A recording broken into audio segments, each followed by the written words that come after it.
Good morning. Bringing up our Clubhouse family. We're early this morning, preparing for an amazing meditation and an amazing spiritual practice this morning with ACIM. If you're on Clubhouse, tap that little button at the bottom, see your friends, and tap on their wonderful little icons and invite them into the room, and we'll begin. Good morning. Good morning. Good morning. How you loving? Great. Let's invite some folks into the room. Hey, love tubers. Love tubers, say hi. If you're in the chat, say hi. How you loving?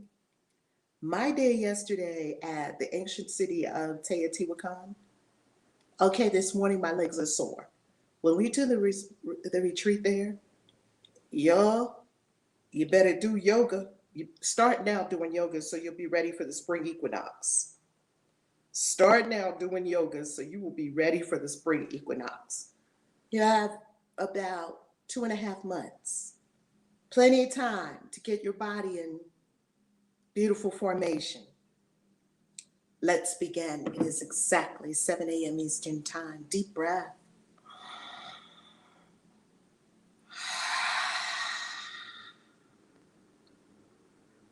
This morning we vision before beginning our Course in Miracles lesson. Deep breath.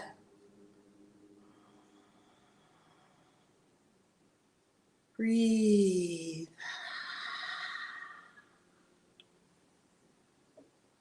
Breathe deeply and rhythmically. Find your own pace of deep breathing.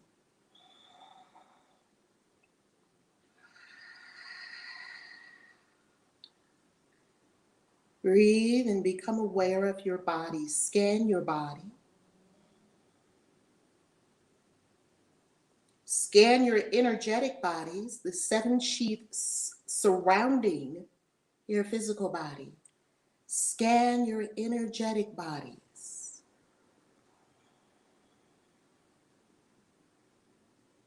Now look for anything, any spot where there is not the smooth flow of energy, free flow of energy, and correct it with your intention, your breath, and your divine power and your love. Breathe into these spaces. Pour your love into these spaces.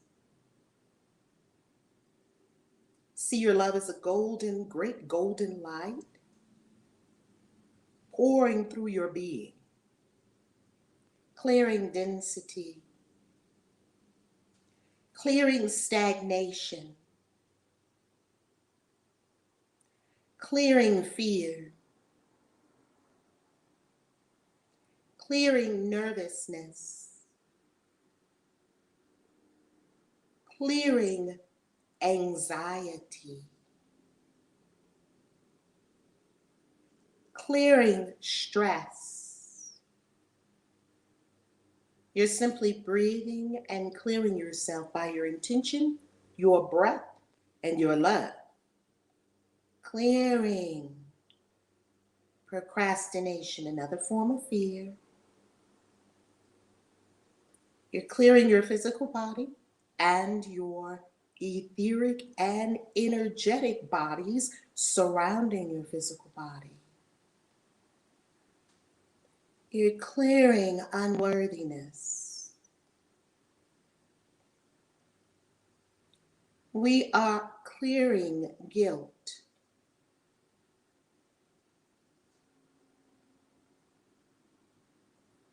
We are clearing shame.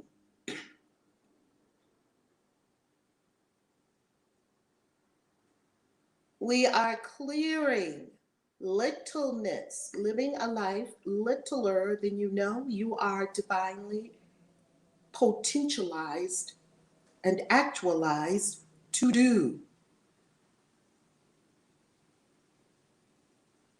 clearing blame,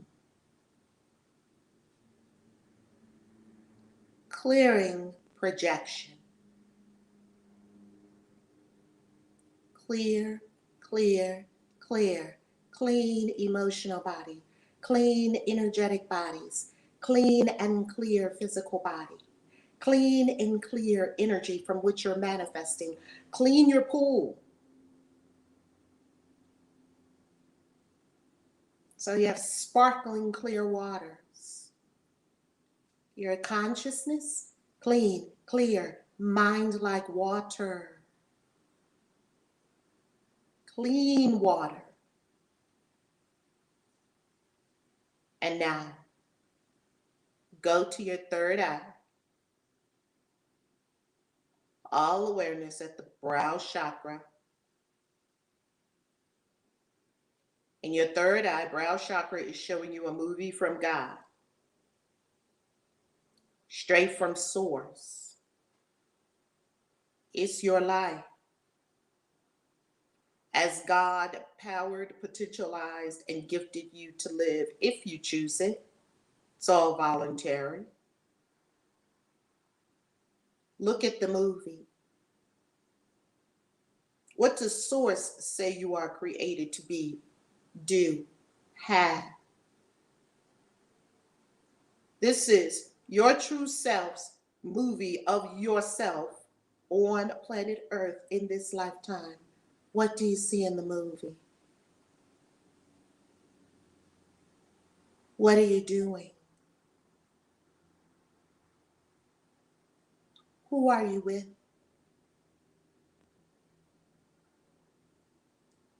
How does it feel? What are you wearing?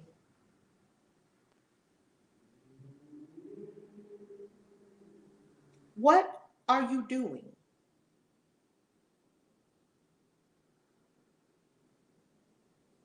Look at every detail of the movie. Look at the scene where you are. Where has God placed you? The scenes where you are. What are you saying?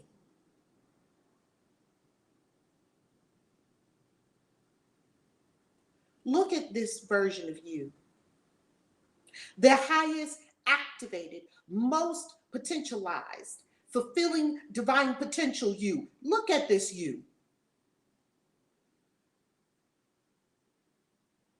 This is the real you. The you that is pretending to be little is not the real you. Thank God. Look at the real you. Living in full glory, full potential. Everything God gifted you with, you are using. Look at you. Look at the aura coming off of you. Look at your shine. Look at your brilliance. Look at your magnificence. Soak it in. Gaze at you. You're using your third eye to see a divine vision. Source's movie. Your true self giving you a movie. This is not you making it up in your mind. There is a distinction. Learn clearly the distinction between thinking and visioning. No thinking required. You are simply receiving a divine vision of your life. Look at the movie. This movie was already created before you were born. Your true self said yes to this movie. Your true self created this movie in concert with the whole cosmos. This is what you really want to do. Your will and God's will are one and the same.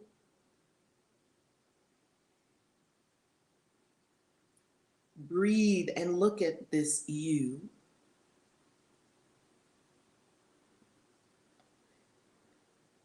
Now ask this you, speaking from your true self, what is the step I am to take today to fulfill this vision.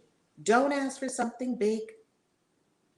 Simply take a step today.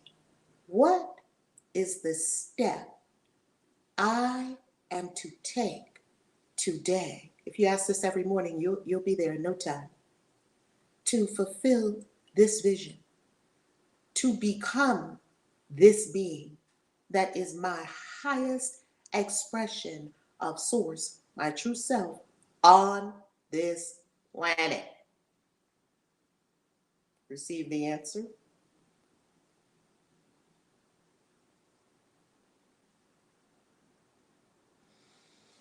Breathe. Now you know what your physical body is to do in the third dimension.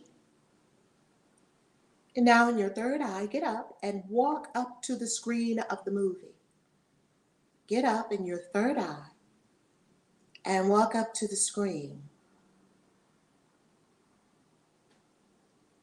And now, step up and into the screen. Climb into the screen and merge with this one who is already the fulfilled, fully potentialized, fully activated you. Merge.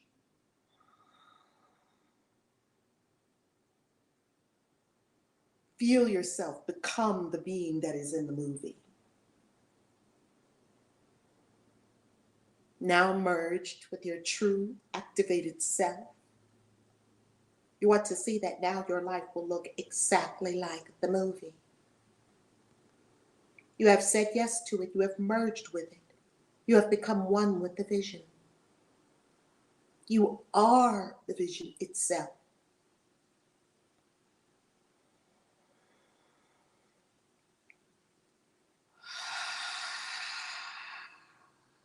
Breathe.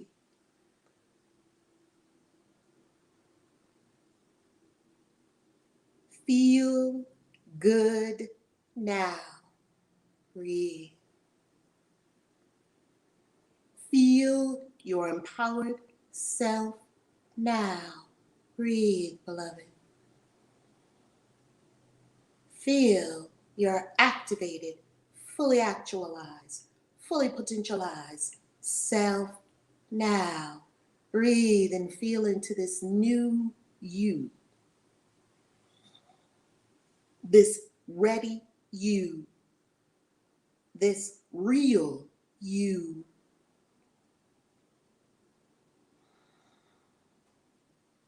And in your heart, simply say yes. Yes to all that this new you requires.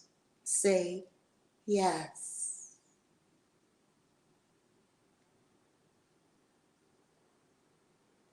Breathe and prepare to receive our lesson for the day, A Course in Miracles.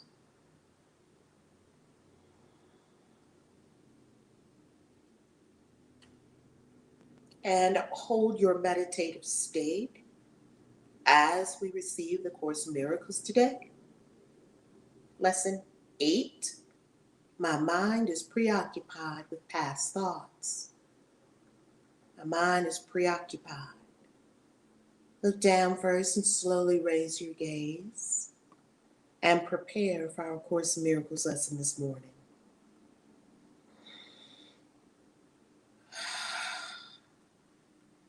Continuing to breathe deep.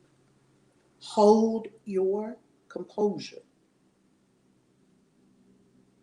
Hold your spiritual, high vibration spiritual self.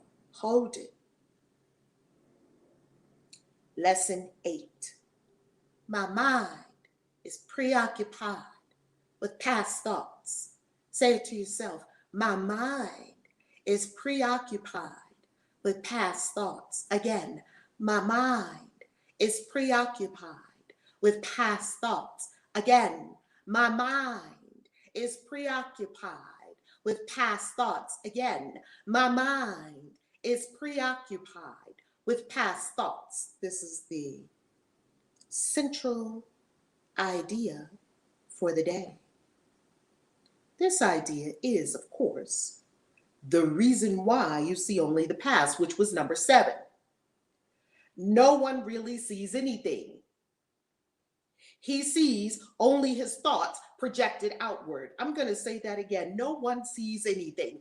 All you're ever seeing is your thoughts projected outward. You are not seeing anything. That's a big wow. That's a big wow. And the mind's preoccupation with the past is the cause of the misconception. We have misconceptions about time from which you're seeing suffers. The Course told us a couple of days ago that we're suffering with a problem with time. We think there's a past. Your mind cannot grasp the present, which is the only time there is. The only time there is the present. Tell yourself, the only time there is the present. You're getting in there deep with your consciousness, beloved. You're changing your subconscious mind. It therefore cannot understand time and cannot, in fact, understand anything. My mind cannot understand time. It cannot understand anything. The one holy, true thought one can hold about the past is that it is not here. Let's say that again. There's only one thought about the past that is wholly true and not a lie, not a misconception, not me trying to fool myself.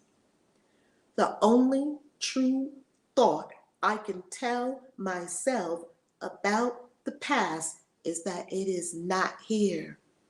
It's not here, beloved. That's the only true thing you can tell yourself about the past. It's not here. All the things we stress about over the past, all the guilt and things we carry over the past, all the hurts, all the wounds we carry over the past. The one true thing you can tell yourself about the past is it's not here. Yet we're still suffering from something in the past. It's not here. It's not here.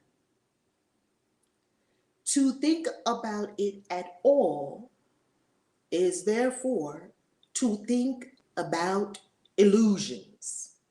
Do you want illusions? I don't want illusions. I desire the truth. To think about the past at all is to be thinking about illusions.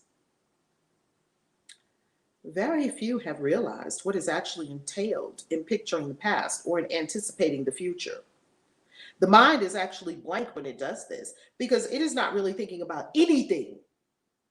And you might say to yourself, well, Reverend Val, we just did a visioning where you saw a version of yourself. Remember, it's a version of yourself. It wasn't a future self. It's not a future self. It's a now self existing now, out of time and space. That you visioned is not a future you. It's now. We haven't realized that when we're picturing the past or anticipating the future, we're actually thinking about illusions.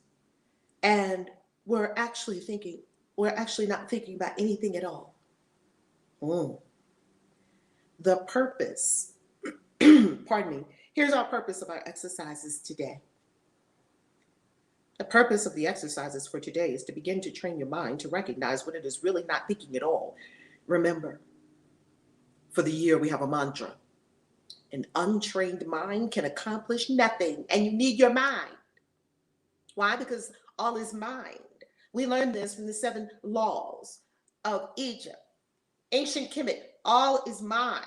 That is the first law. The universe is mental. You need your mind. We live in a great mind. Everything begins with a thought. Everything is birthed in mind, yet we don't know how to use our minds. Our minds is going to the past, going to the future. Oh my God, what did I do? Oh my God, what am I going to do? Oh my God, what did I do? What am I going to do? What am I do? What am I going to do? Back and forth. And when the mind is thinking about the past or the future, It really isn't thinking about anything at all. It's really caught in illusions. While thoughtless ideas preoccupy your mind, here's the problem with this: the truth is blocked. While we're having all these ideas about the past and the future, the truth is blocked. Recognizing that your mind has been merely blank rather than believing that it is filled with real ideas. It's not filled with real ideas. It's really blank. It's really illusion. It's really nothing. It's the first step to opening the way to vision. This is what we're in. We're in vision, not seeing. Vision. Before we can have vision, we must understand and know that all the things we think we've been thinking about have really been illusions, so the mind has really been blank. But see, we treasure some of these thoughts. We cherish some of these thoughts. We want to have the thoughts that we've been having. No, I want to think this about this. I want to think that about that. Let it go. The exercises for today should be done with eyes closed. This is the first time we've done a closed eye meditation where the course specifically said to close your eyes. You see, the other lessons up until yesterday, lesson 7, could be done with eyes open. Even the scanning thoughts exercises could be done with eyes open. Today, beloved, true seeker, beautiful soul ascender, as we do our exercises today, you and me together, pardon me, we're doing this together. That's what gives it so much power. That when you do your exercises today, we're going to close our eyes, which would mean that you would have to have, pardon me, a place and a space for this.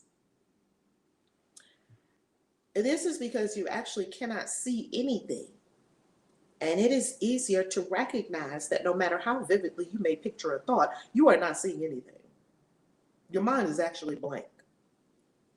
With as little investment as possible, search your mind for the usual minute or so. You know, we just do these a minute or so, 3 or 4 times a day. That's all we do. Just take a minute or so. Search your mind. You're used to searching your mind now because for the last 3 or so days, we've been searching our mind. Just searching it and looking at it. And as the course says, with little investment,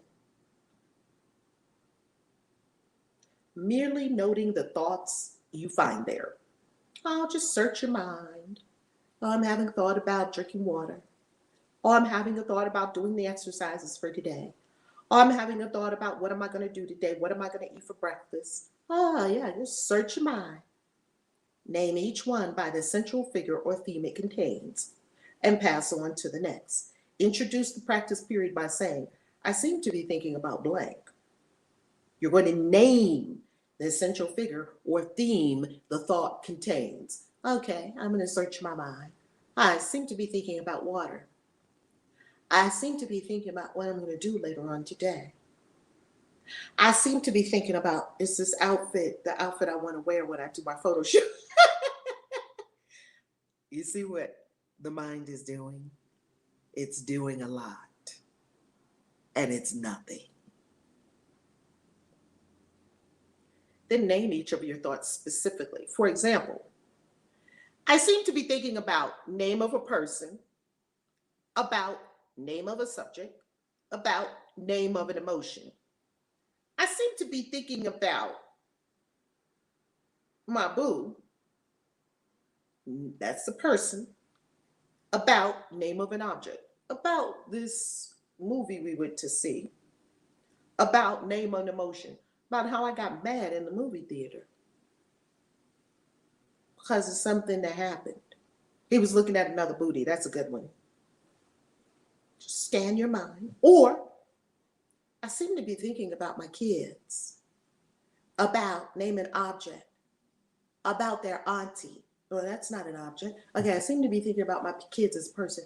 Name an object. The toys, about an emotion. I seem to be thinking about my kids leaving these toys all over the floor and I'm pissed. and so on, concluding at the end of the mind searching, just a game. It's just a mind searching game. At the end, conclude with, but my mind is preoccupied with past thoughts. Ooh. You see, I seem to be thinking about this, about this, but my mind is preoccupied with past thoughts. I seem to be thinking about this, and I seem to be thinking about this, and I seem to be thinking about this. You're just scanning your mind. You're just searching your mind with no investment, as little investment as possible. Like, why am I thinking about that? None of that. That would be investment. No investment. I seem to be thinking about, I'm sleeping on A Course in Miracles. I seem to be thinking about going back to bed, but my mind is preoccupied with past thoughts. This can be done 4 or 5 times during the day, unless you find it irritates you. If you find it trying, 3 or 4 is sufficient. Let's just take it step by step. We're not rushing. We're doing it step by step. Like, I've never done the course like this before. I'm doing it step by step. I'm doing it each day. I'm doing my practice periods. I'm being with the central idea for the day. And I'm not rushing to tomorrow. And I'm not rushing to, well, what about this and what about that? I'm not going to do that. It's very simple. If I just do what it says, I don't have to believe it.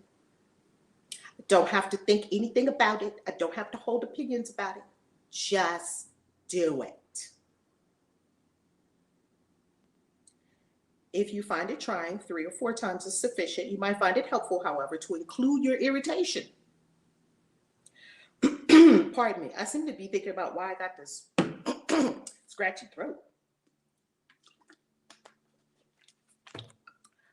Getting irritated, but my mind is preoccupied with past thoughts. See how it works? Just like that. Okay, I'm good. I'm good now. This includes your irritation.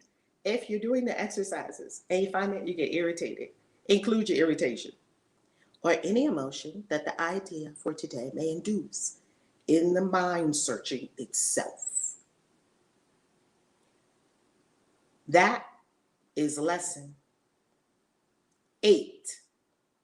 My mind is preoccupied with past thoughts. Discussion, the floor is open. What say you, mods? And anyone and everyone in the room, raise your hand, come up on stage. Good morning, everyone. Good morning, Dr. Denise Bacchus, Queen Hadassah. Good morning. Well, here we go with another lesson that really knocked me over once again. My mind is preoccupied with past thoughts. And when I first did this lesson, it was amazing how much my mind was racing on things that, like, oh, there's a dog, there's a cat. Oh, okay. Traffic light change. My mind was just like everywhere. And it was amazing to me what my mind was focused on when I stopped to do this lesson. And I was really doing what the lesson said not to do. I got hung up on what my mind was really thinking. And I got sad because I'm like, I need this to stop.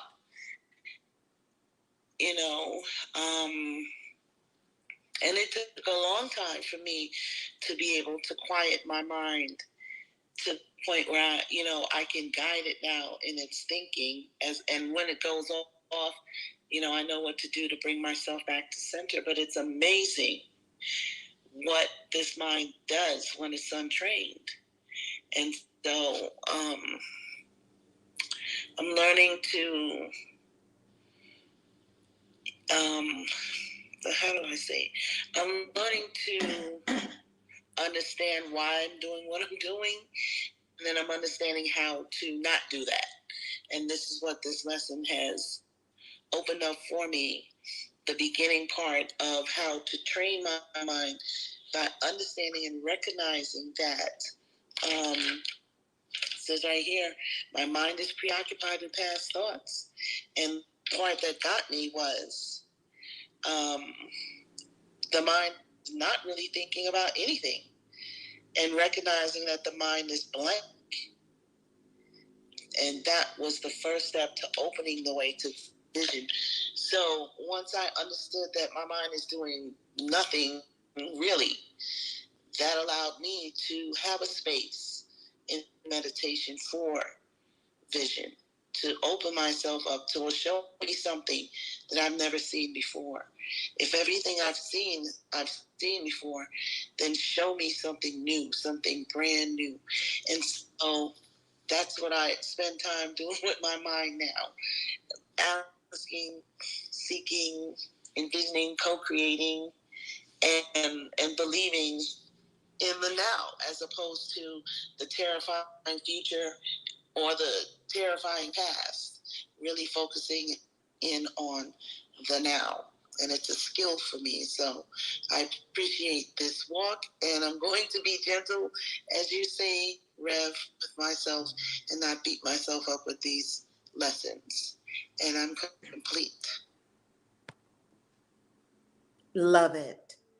Thank you. Soul Whisperer, Journey Divine, Her Namaste Life, all our beautiful, the Circle of Life. I got to get a shout out to all our beautiful members on the YouTube channel, all our members on the YouTube channel who are at only $4.99 a month. And it means, I don't want to say only, that's a huge amount of money. It means the world to me, okay? Every time I look at our members, I'm like, wow, this is so beautiful. And members, you receive, as you know, all my books. So you have all the books in ebook format. I love you for supporting the channel. I appreciate your loyalty, your allegiance, your abundance. I appreciate you. I appreciate you. Wendy says, I haven't mastered meditation yet, and I'm still trying to get to the point where I can clear my mind. Good, good, good point you're bringing up, Wendy. I don't know if any of us are to the point where we can clear our whole mind all the time. We certainly can clear our mind for a period. So this is what I did, Wendy, and I'll share with you what occurred for me, not what you should do. I will share with you what my experience was. Perhaps it can inspire you, or perhaps by a law of resonance, by us sharing with each other what we do, someone who's having that challenge says, oh, I now know what to do. Well, I read the book, The Power of Now. Get the book, The Power of Now by Eckhart Tolle. Get that book immediately. If you cannot meditate, if your mind races, if you can't be still, if you can't get a gap in your thoughts, get the book, the Power of Now by Eckhart Tolle. Sold millions and millions and millions of copies around the world because apparently the world needed a book to help us understand that the mind was running away like a freight train, and that there is a way to not do that. And my mind used to run away on a freight train, and I was on the train, and my mind was off. And it started the second I woke up in the morning. Brrr, and it didn't end until I fell into bed exhausted at night. Here is what I did when I read the book. I did not simply read the book. Please, family, do not simply just read these books. Thank you for putting it in the chat. Thank you, Soul Whisperer. Do not simply just read the book, family. Don't just read any book for completion. Read it for mastery, which means you may be on one paragraph 7 times. Read it over and over and over. Not because you're trying to make your brain do something, and not in a forcing way. Because if you read it over and over, you'll find that this is like raindrops on your soul. It's refreshing your soul, and you're just letting it fall into your consciousness and sprinkle all around in your soul, and you get something new every time. I have been reading my Galactic Signature for years, and I just saw a new word in there in the first line. I've been doing it for years, family. We've been doing the Course in Miracles for years. And it's still like, bah, bah, bah, bah, bah, bah, bah. Because we're not reading A Course in Miracles to complete the book. You can complete the book in 3 or 4 days. You can read the whole Course in Miracles if you sat down with the Course in Miracles. You can read it from front to back in 3 to 4 days, and you would have changed nothing. But you read it. You read the whole thing. I know people right now that are just reading spiritual books and reading spiritual books, and they can spout all the stuff to you. But when you tell them to come on a retreat,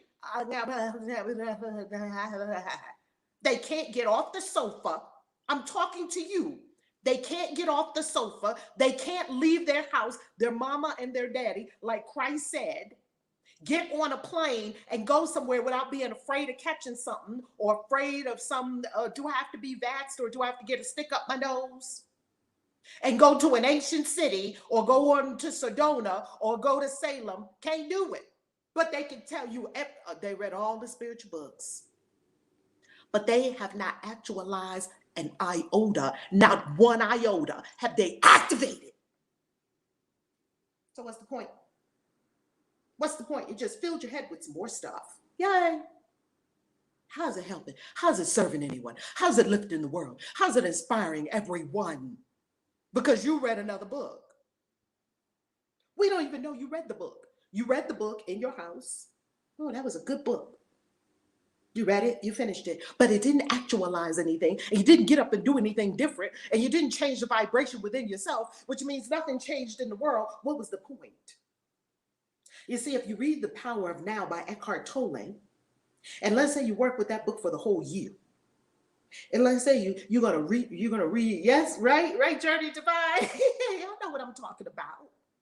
Oh, y'all very good spiritual community. You know, some of these spiritual people out here, they're very lovely. They can post all kinds of beautifulness all over their social. They can give you the latest quote from Rumi. They can tell you, I'm just spreading light and love all around, family. They are bullshit. Look at my face. They're bullshit. They're straight up bullshit. Because they're not doing jack. They're bullshit. But they talk a good game. Oh, and they read all the books.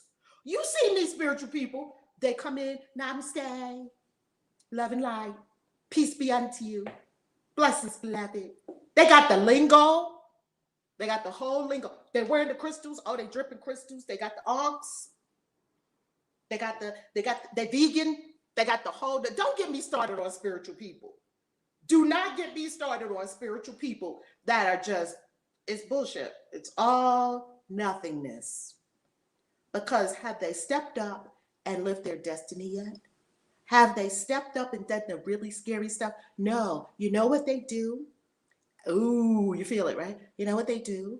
They substitute more spiritual learning and another spiritual retreat or another book for doing the work. And we don't do that around here. Around here, we do the work. We do the fucking work. We do the work. What is the work? You take yourself on. Forget about your love and light. I want to see somebody come into a spiritual retreat and say, you know what, my mind is fucking me up today. And I'm mad as hell, but I'm here anyway. Thank you. That would be an honest, don't come in, you're mad in here. Your mind is messing with you, but you come in love and light. And it carries no ashe. It doesn't carry no spiritual power. Because it's fake ass. I used to be there, smiling on the outside and torn up on the inside. I used to be there. I don't do it no more. What was it getting me? So cut all that shit, family. You ain't got to impress us. When you come to a retreat, you ain't got to impress us. Hey, we're just regular people being God. That's all. We're all the same. We're all one. We don't need to be up here. You know, we don't need to be up here pretending to be. You need to come into a retreat like our retreat attendees. They came to get their life. What's your attention, beloved, in being here in Peru and drinking some plant medicine? I came to get my whole life. That's what somebody said at the retreat. I think it was I think it was Dr. Denise Bacchus, Queen Hadassah, when we were at the winter solstice ritual and retreat on Virginia Beach. She said, was it you, Queen Hadassah, that said, I came to get my whole life? I think so. That's something I would say.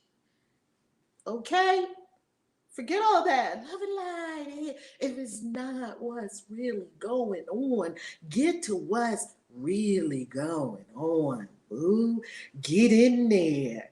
Get in there. right? So when you read a book, I said all that to say this, that when to convey this message, thank you, Spirit, when you read a book, read it for transformation.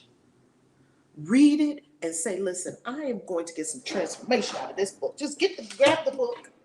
You know, I'm going to just hold the book of tarot right now because it's before me. Grab the book and say, book, I am wanting to receive from you. It's my intention to receive from you the highest and best ideas that apply to my life right now. Book, this is not casual for me because people who are casual end up like casualties. I'm not casual with this. What else am I going to do but my own life? That's what I was put here to do. Book, give me your deliciousness. Book, give me all that I need to have in this moment. And then be with it. Take a paragraph, meditate on it, contemplate, reflect, digest. Meditation, contemplation, reflection are digestion for the soul. This is how we digest the spiritual information that's coming to us. Then, Wendy, once you get the book, The Power of Now, you're going to read it. It's going to get in there. And then you're going to, here's the magic word, you're going to start practicing it. You're going to start doing something different. You're going to start being different. You're going to experience the transformation. So this is what it's going to look like. Here's what it looked like for me. I don't know what it's going to look like for you. You have to walk it out and show all of us what it looks like. Yes, your soul splendor. You alone can walk out your soul splendor and then, wow, there she's all lit up. He's all lit up. They're all lit up, right? What I decided to do something about my mind because my mind was using me. I wasn't using my mind, as Eckhart Tolle says. He said most people are being used by their mind. They're not using their mind. I was like, oh, no, I'm not doing that. No, I am going to transform my mind. I'm going to change. And I will be the master of my mind. And when I say I, I'm really talking about I am. And I'm going to enthrone spirit as the master of my mind on the throne within. And that spirit will rule, not my mind. Well, what I started doing, I started a practice and I called it suspend. And every so often throughout the day, I would just say suspend and I would go blank. See, it still happens because it's in my nervous system, it's in my energetic system. Suspend. Go blank, completely blank. And sometimes, pardon me, I could suspend and be blank for 2-3 seconds. Then it went to 6 seconds, then 8 seconds, then 10 seconds. Suspend. And I would just be like suspended in air. Just suspend, like stopping time. Suspend. And just be there. It doesn't matter how crazy you look. Don't do it while you're driving a car, obviously, right? Suspend. That was my word. The word came to me. You may have a different word. If that word resonates for you, use it. If another word for you, use. See, the word stop wasn't supposed to be, that wasn't going to be good for me. Because if you tell your mind stop, it's just going, now you're in a fight. Because what you resist persists. So if you tell yourself stop, it's just going to stop what? What do you mean stop? Stop. I'm trying to stop my thoughts. Oh, why are you trying to stop your thoughts? Because I want to meditate. Oh, why do you want to meditate? Because I want to go to, you want to be in this. You're just going to be in more. You are desirous of clearing it all of it. That is what gave me, as Eckhart Tolle speaks of, the gap in your thoughts. Don't let it just be a freight train going. First, you're just going to get a gap. The gap may only be a second or two. Then you're going to have a bigger gap, maybe a few seconds. Then someone asks you a question and you look like a shaman or a chief. You don't answer immediately. See, because people that have runaway freight train minds, they just blurt out things all the time, but they're blurting out from the past, as the Course tells us, because they're not really being in the present moment. They're simply just blurting out whatever's going on, whatever the freight train is doing, that's what you're getting out their mouth. No. That's not a master, and we're here for mastery. You're here to be a Christ. You're here to be God. And see, if you get that pause, in your words, that's enough for spirit to speak. Then it's not just your mind freight training giving people a response or a reaction. That's where we see the difference between reaction and response. A reaction is me just reacting. I just keep reacting. I just keep doing the same thing over and over and over. I'm a robot. I just do the same thing over and over and over again because that's what my mind is doing. A response, spontaneous. I'm in spirit. I am giving a spontaneous and in the moment response to what is happening that is equal and that is appropriate for the stimuli. Then you will find that you don't fly off when things happen. You'll just be more relaxed and calm. Yesterday, I was on an incredible journey with all our other journeyers that were there. I was with someone, a young man from South Korea, and he just started his travel journey a month ago. He made, oh my goodness, I have tears coming to my eyes right now. He's such a beautiful soul. Like, I would have never met him. In my own regular life, I would have never met him. And he's so blessed my soul. He's from South Korea. And he came to Mexico. And he's after being in Mexico City, he's going to the cenotes in the Yucatan Peninsula where I was living. And he loves cenotes. He said, oh, he just lit up when he spoke about the cenotes, swimming in the cenotes. So he's going to go through all those cenotes, thousands of cenotes there. And then he said after that, he's going to Guatemala. And we were like, how long are you going to be in Guatemala? He said, I don't know. And he was very fascinating to me because the other lady who was with us, there was a bunch of us. It was probably, I don't know, maybe 15, 20 of us. And talking to people in the group, where are you going next? Well, next we're going over to Puerto Vallarta because on Puerto Vallarta, they have this beach and we're going near and near and there. Where are you going? I'm going to Oaxaca next. I was just listening to all these places they're going next. Guatemala, Oaxaca, Cancun, Puerto Vallarta. Like nobody was saying, I'm just going home. Nobody said that. And guess what? Because I use this as an example of my own mind. Because I was not in freight train runaway mind, it gives you an example if you could be calm and relaxed around other people. Because I used to have issues being around other people. Social awkwardness, you wouldn't believe it, right? This was deep down inside. You wouldn't believe it.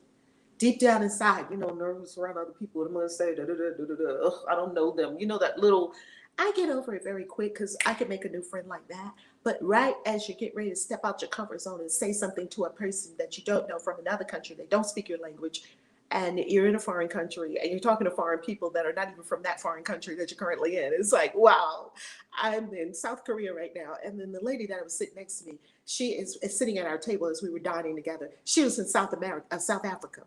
And now she lives in Texas. And now she's traveling to Mexico. And next she's going to Oaxaca because she wants to get into the textiles there. This is a lady from South Africa. As she spoke of her home, and I mean, wow. You can actually be, is my mic off? Journey Divine, do y'all not hear me? Does everyone hear me? Journey Divine said my mic is off. Is everyone hearing me on YouTube and Facebook? Is everyone hearing me? Sound check.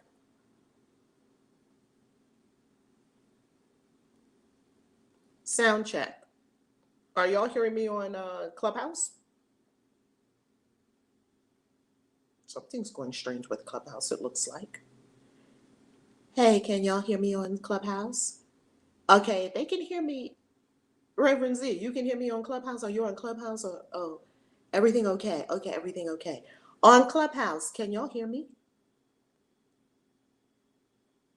I'm getting no response on Clubhouse. I'm wondering if they can hear me.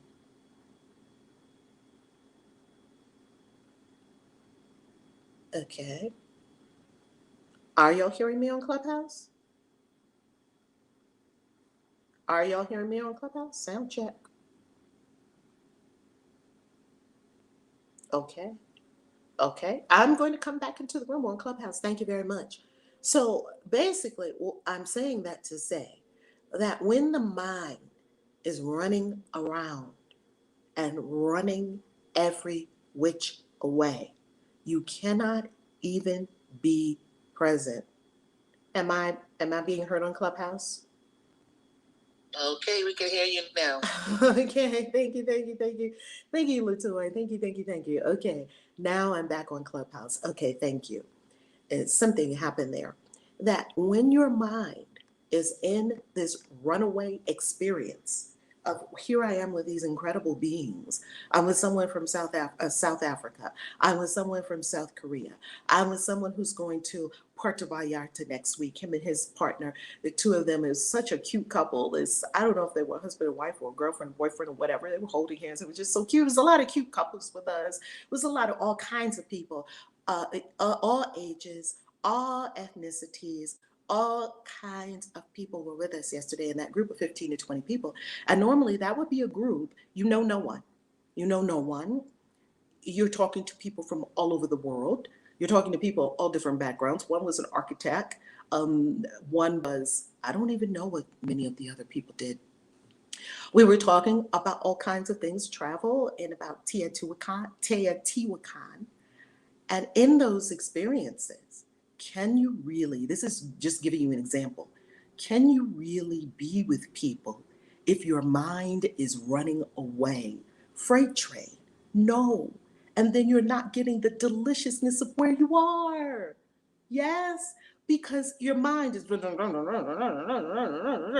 I cannot even enjoy, be with another being, really tune into their experience that they're sharing with you of being from South Africa and now living in America, or this being who is traveling through Mexico and Guatemala from South Korea. You can't even be with people because your mind is off, running. So I said all that to say this, Wendy, that when you begin this practice, it's a practice. Remember, everyone knows how to meditate. You were meditating in your mother's womb for 9 months. Spirit told me that the other day. Everyone knows how to meditate because you had a 10 moon meditation. You weren't thinking. In your mother's womb, you were not thinking. You were being. You ain't had nothing to think about. You were being. Yes, your brain was working. There were synapses connecting. Oh, your brain was working. You were not thinking. Your brain was hooked up to the universal grid. You were not thinking. Everyone knows how to meditate. You had a 10 moon meditation. And 9 months, they tell us you're really were in your mom's womb for 10 moons if you had it the full time. You weren't thinking. You were meditating for 10 full moons. You meditated, and it was beautiful. And you were in the dark. And you didn't know nothing about a device or nothing about no other people or nothing about jealousy, nothing about rage, nothing about pain, nothing about anxiety. We're in pure bliss of 10 months. That's how you started your life in 10 moons. So you know how to meditate, just go back to your mother's womb yesterday. You'll experience this when you come with us to Teotihuacan when we go for the spring equinox. They took us into a cave and we turned out all the lights. That cave was so black, you could not see your hand in front of your face. It was black, pitch black. And we all sat in silence. You couldn't hear a thing. It was like returning to the womb. You couldn't hear any. It was deep in the cave, pitch black. We even had to get down and, kind of scrunch down to even get to this part of the cave. Pitch black. And we sat there in the darkness. And even when you opened your eyes, it was so black you could see nothing. That's how it was in your mother's womb. You were opening and shutting your eyes in that beautiful fluid that was healing you and taking care of you and growing you and doing everything and feeding you. Everything was already taken care of. Your whole blueprint for your whole life was in those 10 moods. You need to take that blueprint, go back to the blueprint. You didn't fear for anything. All your needs were provided. You knew you were a child of the universe. You were in meditation. You were in complete bliss. You didn't have any problems. You weren't concerned with other people. You weren't concerned with social media. You weren't distracted. You knew who you were. You were clean and clear. You were joyful and in bliss. There was not a problem, not a thing wrong with you. There was no problem. Nothing. Go back to your blueprint. Everybody did that before they got here. What are you hearing? Wendy, let us know if that helps, if that supports you in your unfoldment, Wendy. Thank you for that question, Wendy. All right, who else on Clubhouse? Who's next?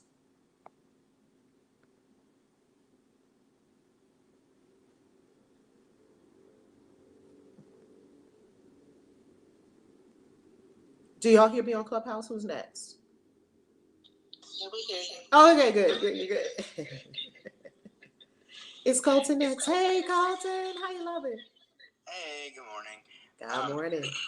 So you were talking, a little bit back, about distracted in meditation, and I've been meditating for years, and that distraction comes all the time. When you're just sitting there, you're in deep meditation, and then you get an itch somewhere, or the cat rubs up against your leg, or your husband slams the door, and it's like, really?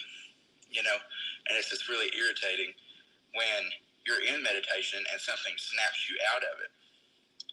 And I will say, though, these exercises we have been doing together as the spiritual team have really been helping me a lot with that focusing in on that moment.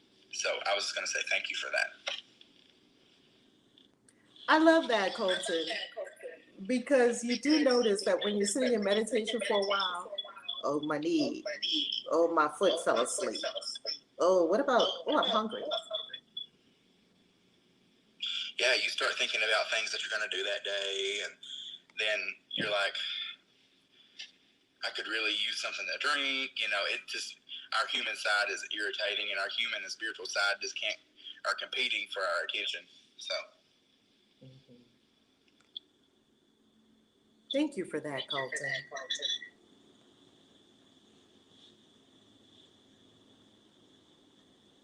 Is there more? No, actually, I'm fixing to go into work. So. Okay, well, have an incredible day. This has been, Yeah, thank you, Colton. This has been doing a lot for me as well. I have never done this before, family. We've all read the course before, but remember, that's the past. We've never done this. This is now. Dia, how you loving? You're up next. Good morning, everybody. Good morning, Dia. How you loving? I'm doing very well, thank you. I wanted to comment on the lesson from earlier, and I was thinking that this lesson just sums up my life in that one sentence. Because I feel like every waking moment, and probably even in my sleep, my mind is preoccupied with past thoughts.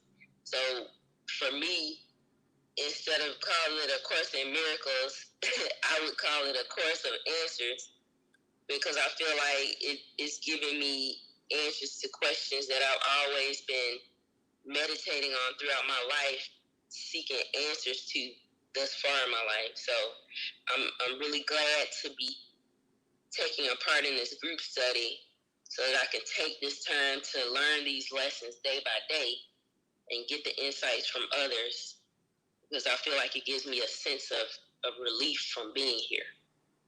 And I'm complete. I love that, Dia. Dia and Colton, y'all have tapped into a mighty secret that when we do it together, it's going to be 10, 20, 100. It's going to be whatever you were going to do squared. It's exponential, rapid ascension because we're doing it together.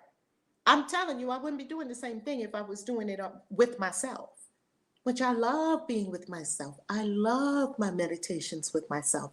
It's different. You get rapid exponential expansion when you're in community. You never seen a flower just growing by itself. You never saw one blade of grass growing by itself. You never saw a tree growing by itself. You never saw a whale swimming by itself. You never saw a dolphin swimming by itself. Yesterday, I got video of an ant hive. I don't know what you call an ant. I don't know if you call it a hive. I don't know what you call it. It was an ant house, I guess we just call it. Man, those ants were moving. Well, we know how ants are. They were moving, they were in and out. You know how ants are. You never saw an ant by itself. It's connected to the hive mind. It's connected to the hive mind. The trees are communicating with each other by means of the mycelium network beneath the ground. They're talking to each other. You see, the trees are in community. You see, the dolphins, they're sending sonar, they're sending their sound out and it's bouncing back, and they can see where everyone is and what's going on. When a dolphin is about to give birth, the aunties gather around. There are dolphin midwives, and they give birth. You don't see a lion pride with just somebody saying, I think I'm just going to do this by myself. You don't see a cub going off saying, I think I'm just going to, okay, it was nice, lions, being with y'all, but I think I'm going to just go by myself. Why do we do that as humans? Why? Nothing in nature does that but you, because you have a mind that can go opposite to nature. I want to share something. Oh, who's next? Rosa J. Hodge. Come on, Rosa. How you love me, Rosa? Rosa, are you able to unmute and speak? Minister Rosa J. Hodge. Yeah, I don't know if Rosa can speak. Look, I am new at this whole thing. Because if you're talking, we can't hear you, just to make sure. Now, I have to say, and I give you all great honors. I've been with you for a long time, but I remember when I first came into the community and not knowing my place or what I was ready to receive, but I didn't know what I had to offer because I was the oldest of the group, and I really was new to the whole control your mind and everything. And I remember just sitting and waiting and saying, you know what, I don't know what I'm supposed to do. God, I know you brought me here, but what am I going to do? So I spent almost years of just listening. I very rarely said anything.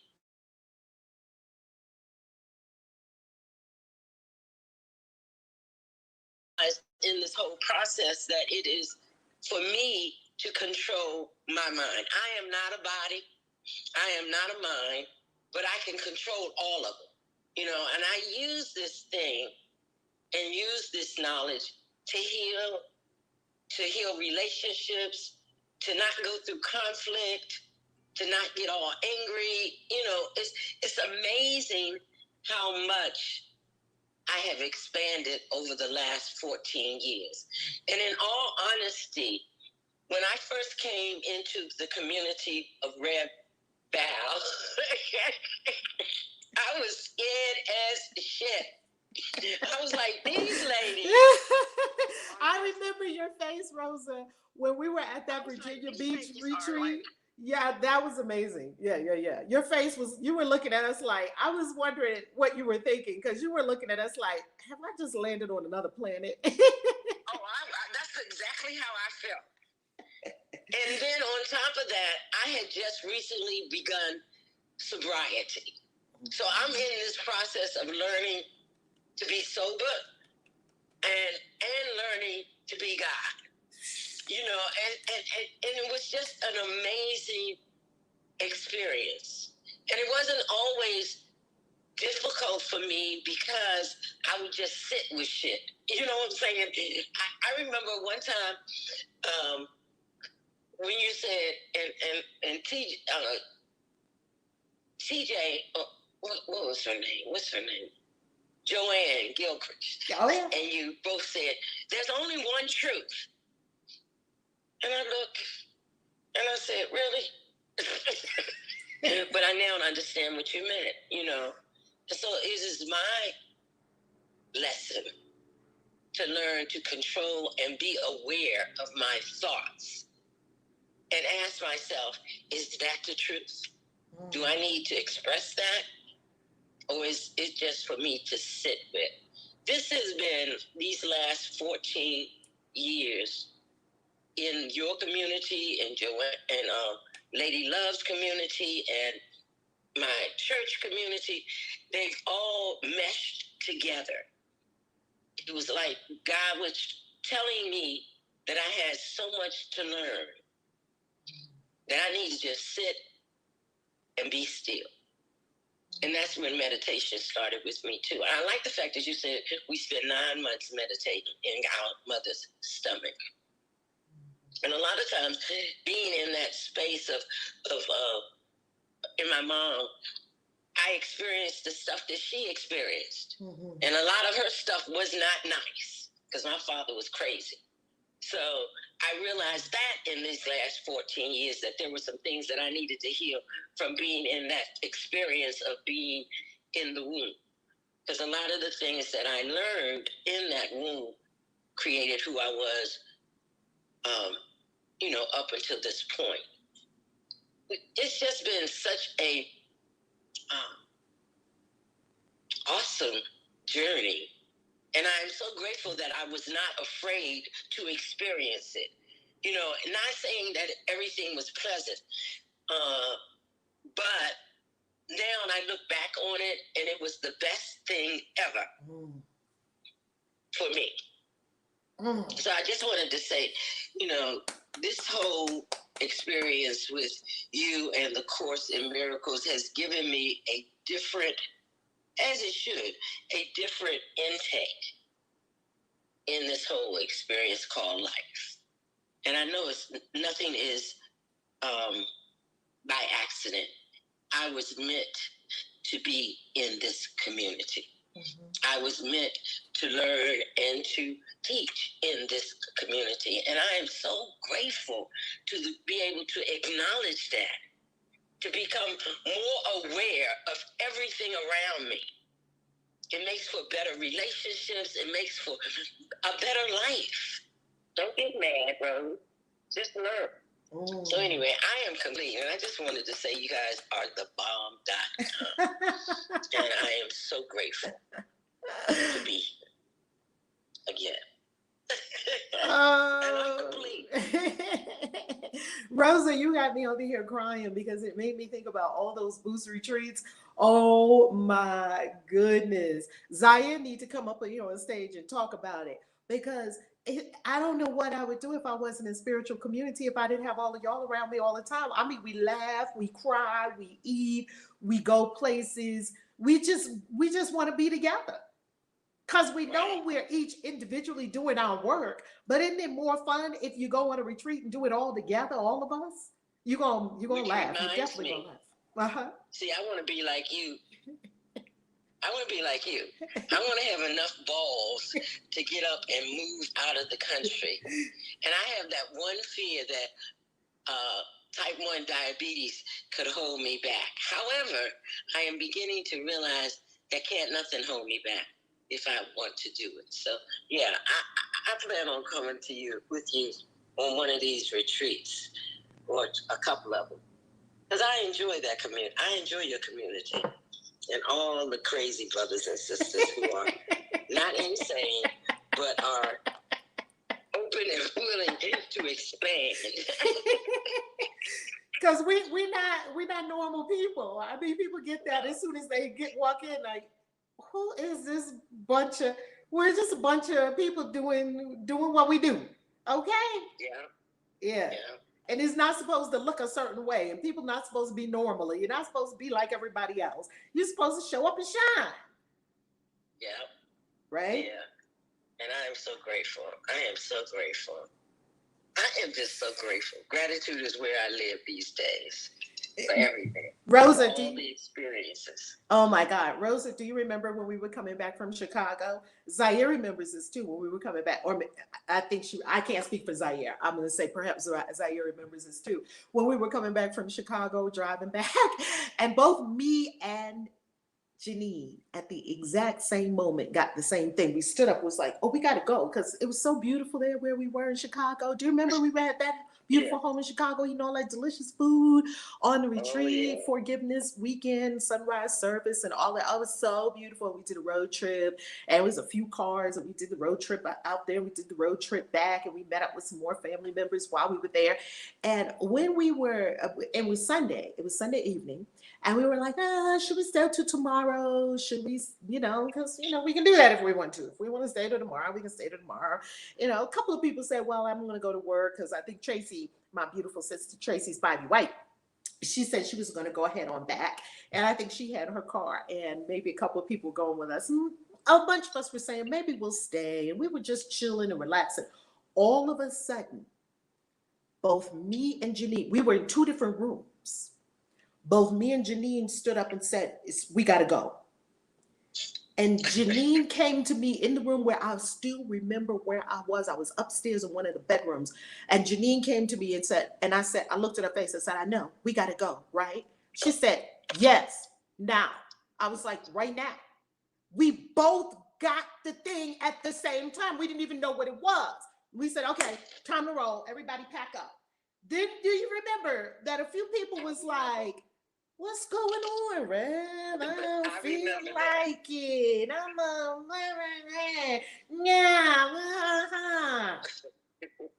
Do you remember that? And I said, I remember. Let's go. I remember saying, hey, I'm with y'all. Whatever y'all decide to do, I'm cool.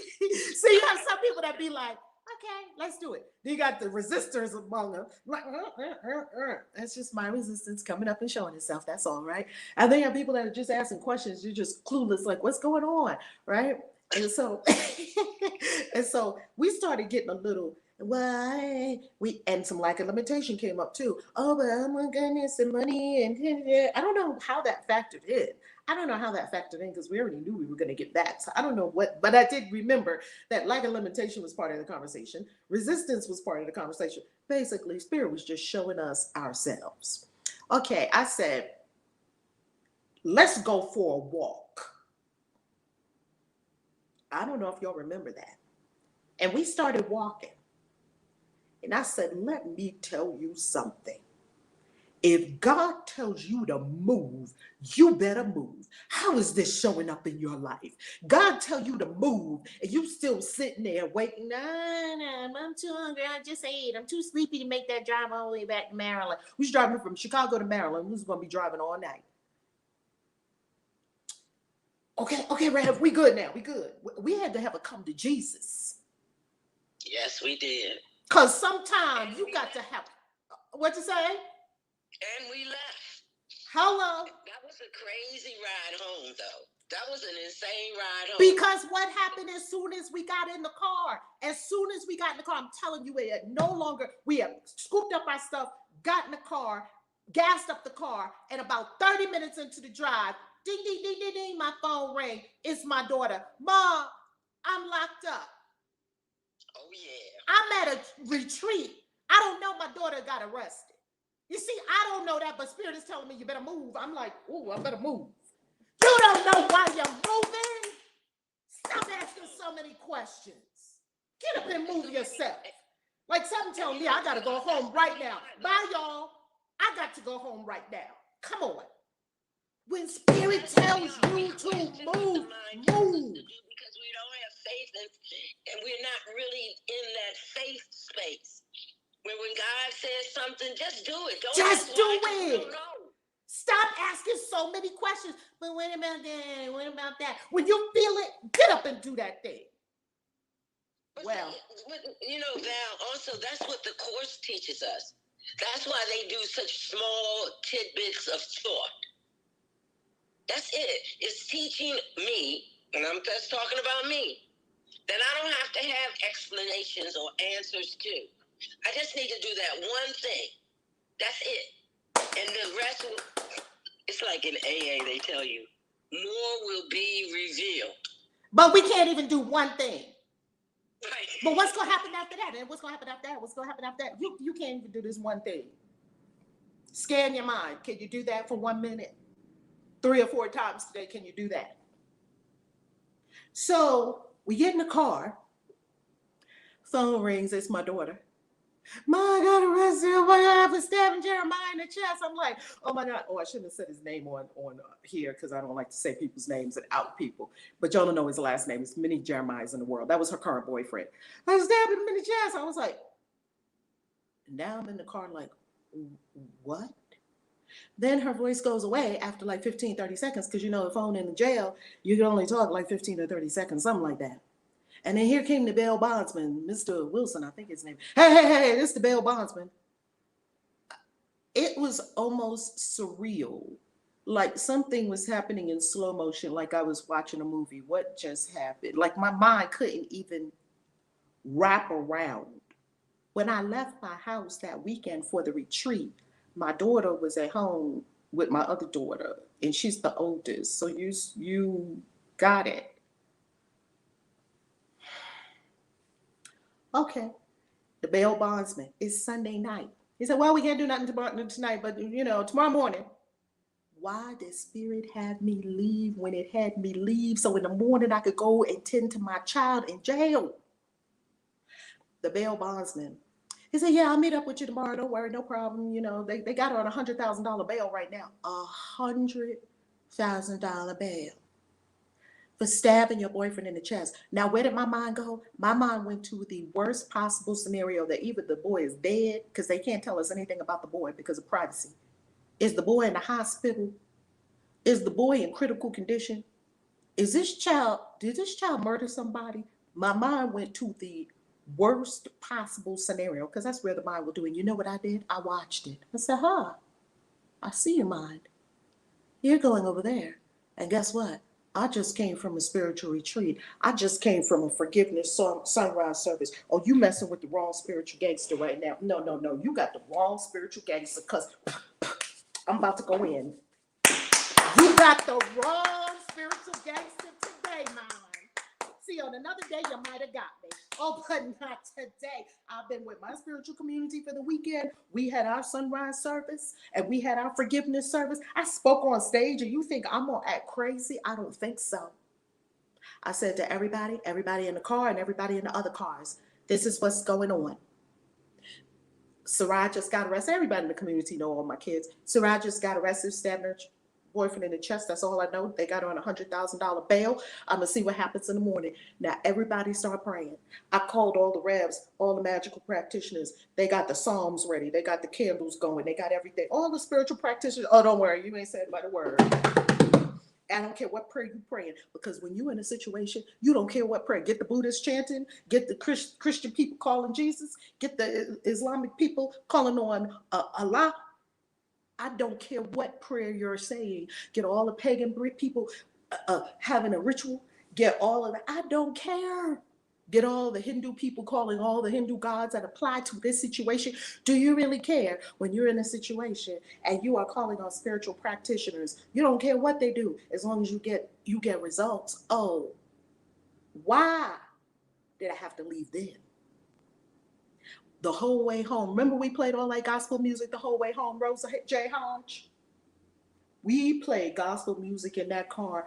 Them cars were so lit up. It was like the cars were floating on the road. I don't even think the wheels of our cars touched the ground. We floated all the way home. For hours, drove all the way home. No issue, no incident whatsoever. Got there early in the morning, got into my sacred bath, got into my psalms, got into all the things that would transmute the energy. And we kept raising that energy and raising the energy and raising the energy so much as a community. We kept raising energy. Next thing you know, it was just a flesh wound. Next thing you know, he was taken care of on site. You know what? We started getting more information. He was taken care of right there. The paramedics, it was just a scratch. Next thing you know, he's in his experience. We're praying up everyone, and we're raising the vibration of everyone in the entire experience. And the next thing you know, she gets released, and then it's expunged, and then it's nothing. I'm telling you, I learned so many lessons in I that remember that too. experience. So Do you remember? I remember praying the whole way from Chicago The whole way. to Maryland. From Chicago to The Maryland. whole way. I also remember that I didn't have any money to get home. I remember like, oh, snap, my money ain't come yet. But guess what?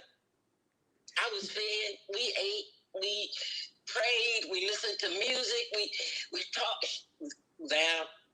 That's when I learned that prayer works. Oh, it works. All your I've energy, it works. I've used that a lot when they were talking about cutting off my toes. I remember I've had some strange experiences with my body, but I remember God said, Rosa, you can't do this by yourself no more. You need some help. And I remember going on Facebook Live in the hospital and calling all my spiritual community to pray. And the next morning the nurse came in, she said, this wound is closing up. I said, yeah, that's right. I knew it was going to, because there is power in community, and we need not be afraid to ask for help. And we tend not to want to do that. Oh, I don't want them to know my business. What business? You ain't got no business. That's what my spiritual teachers told me. You ain't got no business. You better let somebody know so they can help you. Being in a community, this is what I was saying before. I am so grateful for the people that have come into my life in the past 15 years. Because I needed you. I needed you to become a better person, for me to see the God in me, for me to honor the God in you. I needed that. I needed to be honest about my feelings, my emotions, and what I was going through. I need help. And we grow in community. I don't care what anybody says. I know this to be true. I've seen miracles happen because we're in community. And Val, I am so honored to know you as a friend, because one thing I know about you ain't afraid to tell the truth of what's going on in your life. I love it. I be telling all my business, child. I put it in books. I tell it on videos. I be telling everything. Hey, y'all, my family got arrested. This person died. That person died. I'm crazy. I divorced my husband. I ain't got no money. He cheated on me. I cheated on him. I be telling everything. Yeah. Because you don't really have no business, because God sees it all. All of it. So why not let your friends who are God know? Because you don't never know where your help's going to come. That's right. You don't know. And what is the whole thing that we're suffering in silence, and we are in our little cocoon? And especially after this global meditation that we had in 2020 and 2021, it's time to come out the cocoon. It's time to be in communion. It's time to actually hug people. Like, we're actually at our retreats, actually hugging each other all the time. Do you know that all of your hormones start to rev up and correct themselves when you come into community, you come to a retreat, you come to an event, and you're hugging people. You're smiling. You're seeing actual faces. Please do not get sucked into the matrix and think that Zoom is real. Zoom is not real. We use Zoom until we can get together in person. In person. There's nothing like it. It's nothing like it. So right. There is nothing like. I miss hugging my friends. I know, right? That's why I'm always getting together with people and hugging people always.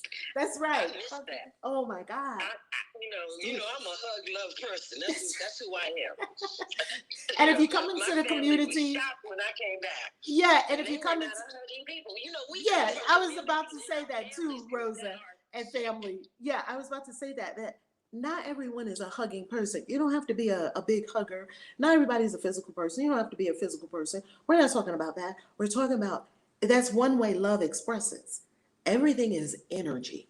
When you come together in community, you are now vibing with other energetic beings that have a shared intention. to practice magic, to vibe up, to be better, to write books, to lead retreats, to be healers, to heal your body, to heal your mind, to heal your relationships, to have delicious relationships, to have amazing global experiences. You're in a hive mind. It's like the bees. We know we go on for the honey, all the bees. The ants, they getting the food for the queen. It's the hive mind. It's buzzing. You come back buzzing. Please, please, please, family. Please don't think you can get enlightened sitting on the sofa watching YouTube. Please, please don't think you can get enlightened, because this internet thing will trick you and make you think that you can have church at home by yourself. What a ridiculous notion that is. It'll make you think that.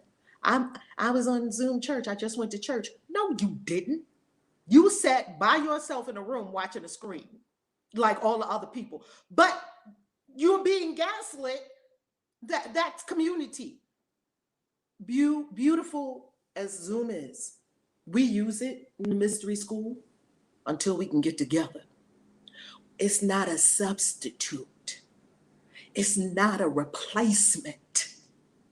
There's nothing like being in the room.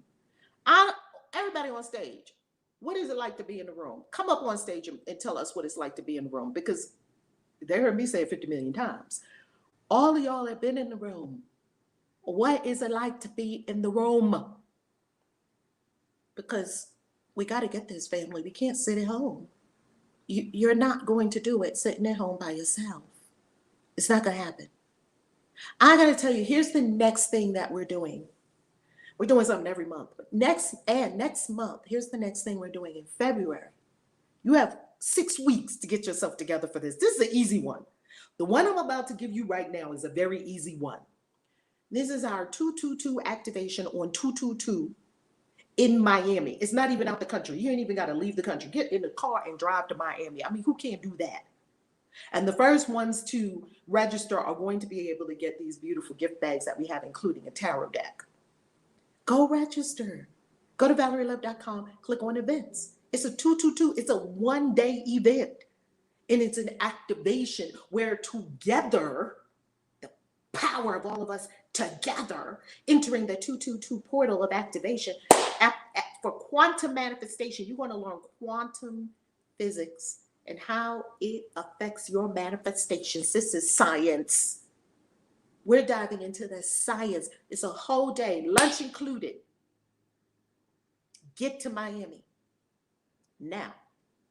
Oh, and the ones that are coming, you better get there before your ticket sell out. One day, somebody's going to go to the website and be like, oh my God, I wanted to come. It's sold out. It's sold out. It's sold out.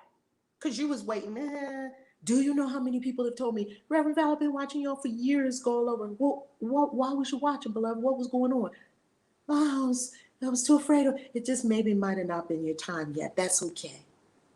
Please. And then one day you said something on the video and you were talking to me. I said, I am talking to you. Just like I'm talking to you right now, family. People didn't get their Jesus healing from listening to Jesus on YouTube. People were sitting on the side of the mountain with Jesus. There's a difference between watching a video of Sedona and sitting on Bell Rock. I don't think people are slipping. I see people slipping more and more and more into, oh yeah, I watched the video. And something in our mind is telling us that we went to Sedona because we watched 20 Sedona videos. You can watch 1,000 Sedona videos. You didn't go to Sedona, boo. Don't play with yourself. Don't play with your manifestation. Don't play with your ascension. Don't play with your consciousness. We're not telling you to go to a fashion show. Yay, that's nice. It's lovely. We're talking about your soul ascending. Now, if you decide that you want to be with us for 5 days in Miami, we have Never Work Again. Because people ask, what do you do? That's what they asked me yesterday. You're traveling all over the world. What do you do? I want to tell people, well, God does it. Spirit does it. And I tell them that in so many words. I tell them that in a way that in the moment, Spirit is telling me what to say to this person so that they can get it. Like an architect asked me yesterday, What do? You're not going to tell an architect, oh, spirit takes me all over the world. Architect is going to think loony and go. And you might have lost your opportunity to connect with an architect who is heavy up here, right? Some of the sciences, some of the paths, some of the careers that people are engrossed in are heavy head. They have to think, it's a lot, it's very demanding. So if you tell a person that's in that world, oh, God takes me around the world, you're going to sound like a loon. And they're going to just dismiss it and be like, oh, another one of loony spiritual people. Okay, whatever. I said, and this is what came to me. So spirit would give you the thing to say to the right person. It's not you making up shit. It's what comes out. And what came out is, I'm an author. She was like, oh, I can understand that. That made sense to her. Do you see what I'm saying? I'm an author and I'm a teacher. She said, oh, you teach. And then see, that drew her in. Oh, you teach? Yeah, I teach on YouTube. Oh, and now you see, spirit is drawing her in. But some of y'all spiritual people, I meditate. I just do my manifestation, and that's how I went to China. And a person in the regular world that don't know anything you're talking about, you just lost them. They're like, and then not only did you lose them, they are now in a place of whatever. There's a little derision that comes up because of that. Keep the doorways open so that you can just be love. Because love is an attractive energy. That's all. It's not a repelling energy. Just be love. Recognize where people are. Just be love. That's it. That's all that's required. And when someone asks you something, you'll know what to say. It'll just come through. Well, if you desire to come to Never Work Again, so you can set up your life financially to be able to do the things that we do. You can't just jump up and live your whole life and go travel the world. You must have a setup in your life that supports the structures of your life, must support your greatest existence. It takes time to build those structures in your life to create your global travel. You're beautiful at this, you're beautiful at that. Go right now and register, because I'm hearing someone that's like, they're looking at the website. Push the button, boo. You can't get no transformation if you don't take action. Okay. So you can come to the 1-day event, or you can come to the 5-day event, or you could do both. If you come to the 5-day event, you still get the 1-day event included. So you only need to register for one or the other, not both. Never Work Again is a 5-day experience. The first day is 222. So that's the 222 activation. We're all going to do the activation together on 222. February 22nd of 2022. You cannot pass all these twos. This is the only time it's going to happen in your lifetime. And come together in community for this 222 activation. Then for the next 4 days, if you stay for the Never Work Again retreat in Miami, we are going deep into crypto. I'm going to show you how I make residual passive income from crypto investments, how you can double, triple your money with NFTs, all of that. I love playing in that playground. And I'll teach you how to do it. I don't teach people that are uncommitted. So guess what? When you pay your money, when you pay attention. You pay your money, you get on a plane, you get in the room, you're ready with your notebooks. Those are the people that are committed. I look around the room, I say, y'all are the ones that are committed. Everybody else just talking about it, or they're not ready yet, or they haven't decided yet. All good. This is not rushing. But you know, I'm talking to you, but you haven't done it yet. That's what I'm talking to. Do it. All right, who's next on stage? Before we go to our card for the day, it's a delicious one. Who's next? Patricia. How you loving? Good morning. I just had 2 things I wanted to share. One, when you were speaking about still coming together, even during this pandemic, I love that. Because there's so many people who are living in fear. And it kind of made me sad yesterday, speaking to someone. They had a death in the family. and in another state. And I asked, I said, well, everybody, your family's talking about going to the funeral. Are you going? Oh, no, not with this corona, not with this virus going on, and the numbers are going up again. And, it wasn't for me at that moment to try to convince them, because you can't give somebody faith. But it made me sad to think that they would miss this opportunity with their family to just be together at this time and offer condolences to their other loved ones and this relative that they were close to. They're just going to miss all of that out of fear. And that made me sad. Pause for a moment, beloved. Let's use our tools that we got so far with the Course in Miracles. Yes, would that be okay? Yes, ma'am. I think I'm feeling sad because I'm listening to someone who's afraid of a virus and therefore they won't be with their family. But I'm never upset for the reason I think. I'm not sad for the reason I think. Yes? Isn't that what the Course? Yes. I'm not sad, but I'm sad because I see something that is what? That is in the past. Yes? Because why? Because my mind is preoccupied with past thoughts. So this is a beautiful invitation. What the Course was doing and what Spirit was doing and the Christ presence was doing as you were speaking to that person, it was giving you the opportunity to lean in to what you're getting in the Course. Ooh, I can use this. Thank you. Ooh, right now I'm feeling sad. I'm talking to somebody and they're telling me that they're afraid to go someplace. They're not going to go to a funeral because of their whatever is going on the planet. And I'm feeling sad.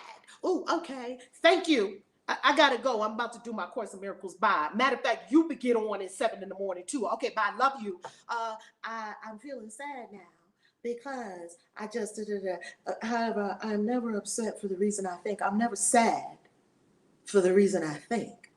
I'm sad because I'm seeing the past. Because my mind is preoccupied with past thoughts. Ooh. Yes?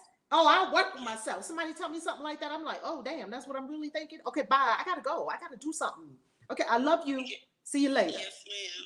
That's why I said for that moment, it made me feel sad for that moment because it did. I heard your voice. I did hear your voice, and Spirit brought it back to my remembrance that I thought I felt that for a moment. For a moment, yes, ma'am. My second point, or the second thing I wanted to share, my point in saying that was thank you for continuing to do what you do for us, because it helps us. What you do helps me. The second thing I wanted to share was when you were talking about prayer. And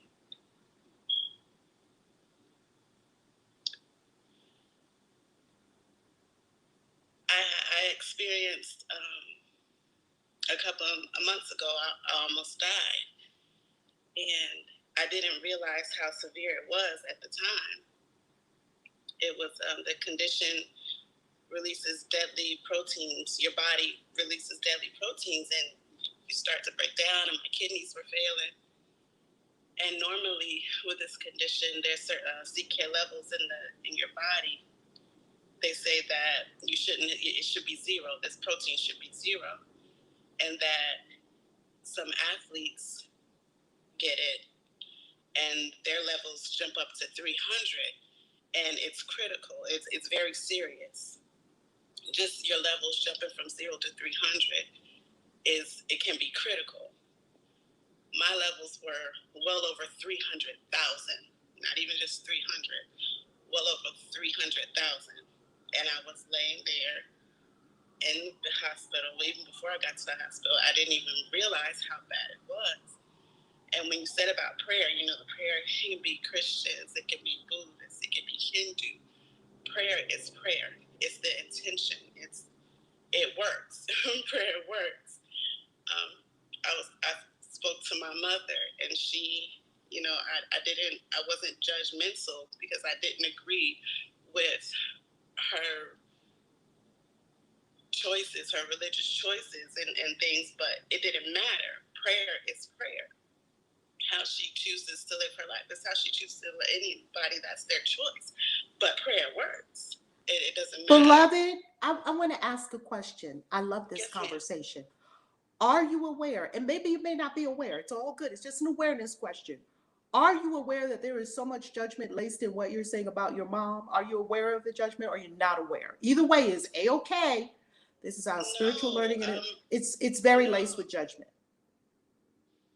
Oh, okay. So maybe, and no judgment, family, no judgment on any of this. All of this is just for awareness. Why? Because I hold judgment. So that's the only way I can recognize it. That we may not be aware that we harbor judgment with other people and, as you shared, their choices. Yes? So it was just an awareness question. The Spirit had me ask that question because it's just a question. It's not a judgment, family. It's just a question. Oh, let me look at myself, because we're doing the work here. We're not trying to be cute or pretty here, right? We're doing the work. We're saying, oh, I wasn't aware. See, because when we're in community, we have that awareness because it's being mirrored to us. I had judgment, deep judgment on my mom because she was a Jehovah's Witness. And I had judgment on myself because I was Jehovah's Witness. And I was brought up in judgment. And even when I say that I'm okay with other people's choices, it's still laced with judgment. You get that? And here's the big issue with judgment. Judgment is a block. Every judgment is a blocking energy.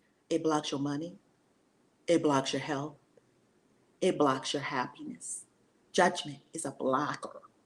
So that's why we got to be really careful with judgment and instead come into acceptance.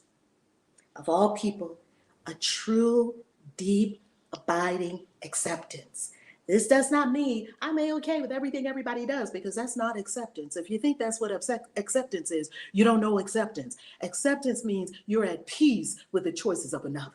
Ooh, judgment, you're not at peace. Because you still kind of want them to do something other than what they're doing. Ooh, this stuff is tricky, because my mind will kind of tell me, oh, I'm okay with your choices, when inside I kind of am really not. I kind of really want you to do something else. Well, that's a judgment. If on any level I want anyone, including myself, to do anything other than what is currently happening, I'm in judgment. I'm not in acceptance. Acceptance is peace. Acceptance says there's a perfection to what's going on here, even if I don't know what it is. Acceptance is, I know Spirit is working with all of us. And who am I to talk about somebody else's choices? I need to clean up my own backyard. Yes? Is everyone hearing what we're talking about? Put it in the chat if you know if you hear what we're talking about. Is this resonating for you, Patricia? It's helping me. I want to know what's happening for you. It is helping me. As you were speaking, of course, my mom was wondering, and I'm thinking, like, well, I don't feel that way. I thought I was over that. Because it's subconscious, beloved. Beloved is subconscious. Yeah, it's subconscious. We are holding so much stuff subconsciously, and it's eking out, it's oozing out.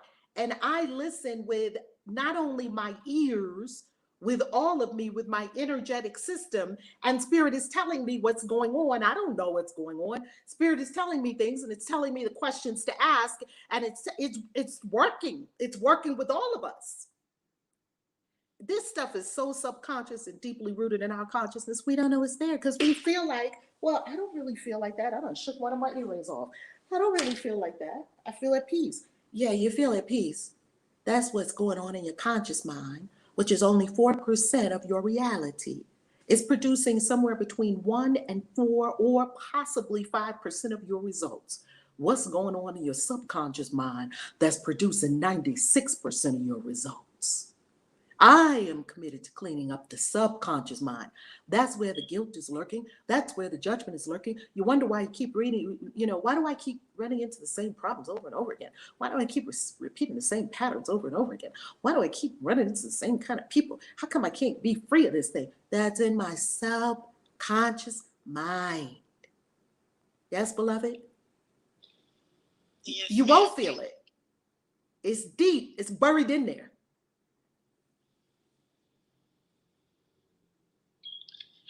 I gotta meditate. Yay! Don't we all? Because meditation gets down into the subconscious mind.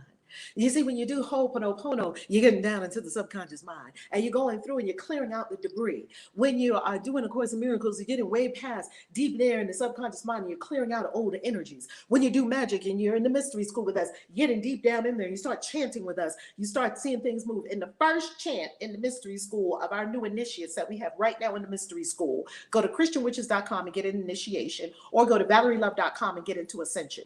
In the first chant in the initiation, with the initiates, they were like, "Whoa, stuff is moving." They called me the next day. My prayers, my dreams were crazy last night. Not crazy bad, crazy good. You getting in there. If you stay on the surface, you're not going to get there, beloved. None of us will. Got to get down in there, level 10,000 in your consciousness, level 37,000 in your consciousness, level 59 million in your consciousness. You got it. That stuff is wedged deep down in there. You got to go get it. Yes? Yes, ma'am. Beautiful. Is there more? I so love that you spoke up, Patricia. I so love it because you helped all of us rid our minds of judgment. And anyone listening, if you think it's about Patricia, it's not. It's about your own damn mind. Look at yourself. Look in the mirror, boo. Don't look at Patricia. Look at you. I'm just talking to myself. I receive it. I receive it all. I'm in tears. I receive it all. And I thank you. And look, you couldn't die. You got too much work to do on the planet. You got many people to heal. You couldn't die. It don't matter what the white coats say, right? You couldn't die. It wasn't your time. It wasn't. I got work to do. My kidneys are happy and healthy and healed and whole. Look, how many people have we know? Look at Charles and Myrtle Fillmore. I want you to look at Myrtle Fillmore. Do you know Myrtle Fillmore? You ever heard of her before? No. Okay, I want you to look at both. I'm going to give you two women to look at that healed themselves of deathly situations. The first one is Myrtle Fillmore. Myrtle Fillmore was the wife of Charles Fillmore. And Charles Fillmore wrote the Metaphysical Bible Dictionary. He's the founder of this. Who is Charles Fillmore, the founder of this incredible, the 12 Powers of Man? There's a whole school. And what is the name of it? Anyone tell me what the name of it is on stage if you know what I'm talking about. Look it up. And Charles Fillmore is the founder. But anyway, Charles Fillmore, him and his wife started a whole spiritual science. And it channeled through them. And Myrtle Fillmore was deathly ill. Deathly ill. And you know what she did? She sat in a chair every day. And she sat with Jesus in front of her. He was sitting in a chair here. She was sitting in a chair here. And she talked to him every day. In meditation. In my body. She talked to Jesus every day. Who can't do that? Anyone. So I want you to look up Myrtle Fillmore. And it was some quote unquote deadly disease. Ain't no such thing as deadly diseases. Every death is a suicide. Every death you'd be like, okay, I'm done. And you leave. This is what's really going on in spirit levels. But, people don't want to accept it because they're so tied into the third dimension. You're a spirit being. You already know when you're leaving. When it's done here, you're leaving. And it's impossible for you to stay past when you're done here. The second person to look up and find out how she healed herself is Edward Casey's wife. So we just went to, not Edward Casey, Edgar Casey. We just went to the Association for Research and Enlightenment, and we heard how she healed herself of tuberculosis. And back in the day, it was no healing. It was no quote unquote cure that humanity had come up with. I'm not saying doctors are useless. Hey, have all the doctors you want. It's wonderful. We're thankful that people are here to help other people. It's all beautiful. And what I'm telling you is that there is more information beyond what they have access to. That's all. Use them and just know there's more. So whatever they say, it's not the final word. Because how many times have they told people? I've heard from many people, they told you never have a baby. Here they got 3 kids. And they tell you you're going to die. You don't die. They tell you this can never be healed. You heal it. I mean, come on. They're not the final word. They're helpful. They're not the final word. Take it as another opinion. And then Edgar Casey's wife, she had this deadly thing going on, they said. And she healed herself of tuberculosis by spiritual means. I'm not telling you, this is not health advice. I'm not telling you don't see a doctor. I'm not telling you to see that you're going to meditate and heal your body, because this is what Paramahansa Yogananda said. Paramahansa Yogananda said something so powerful that feeds my soul. He said, if you fall and break your leg right now, you can heal your leg by means of meditation. Your mind could heal your leg. Absolutely, it could. He said, but if you don't know how to do that, you better get up and take yourself to a doctor. You see, you know where you are.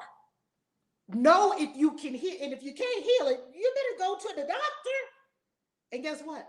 What's wrong with just going to the doctor anyway and let the doctor do what the doctor does and you do what you do? The doctor is working on it on a physical plane. You still got to work on it on a mental, emotional, and spiritual planes. There's many planes of dimension. They're only working on one dimension, the third dimension. What about the fourth, fifth, and beyond dimension? That's your job. Yes, family? Nothing wrong with doctors. See all the white coats you want. It's up to you. Who's next? Zaire, talk to us, Zaire, and then we go into our card for the day. Love you. Good morning. God morning. God morning. Yes, I love all of you all shares. It was very great. I just wanted to emphasize on the community part and actually being in the room, because that is so true about physically being in a space versus just looking at it. Like, even when you say you can look at a ton of Sedona photos, but that doesn't mean that you went to Sedona. And that is so true. Like, it is so true. And like, just from being with you for like all of these years, like, I have met so many people, like great people, like in this community that like I'm still cool with after all of these years. And even Miss Rosa, I was able to be in community with her as well, and it just, I just feel like my life is better, like I feel like meeting you at such a young age have kept me on track, like, of course, I still have my own experiences, with my relationships and things like that, but I believe that it could have been much worse if I wasn't in community, if I didn't have just the foundations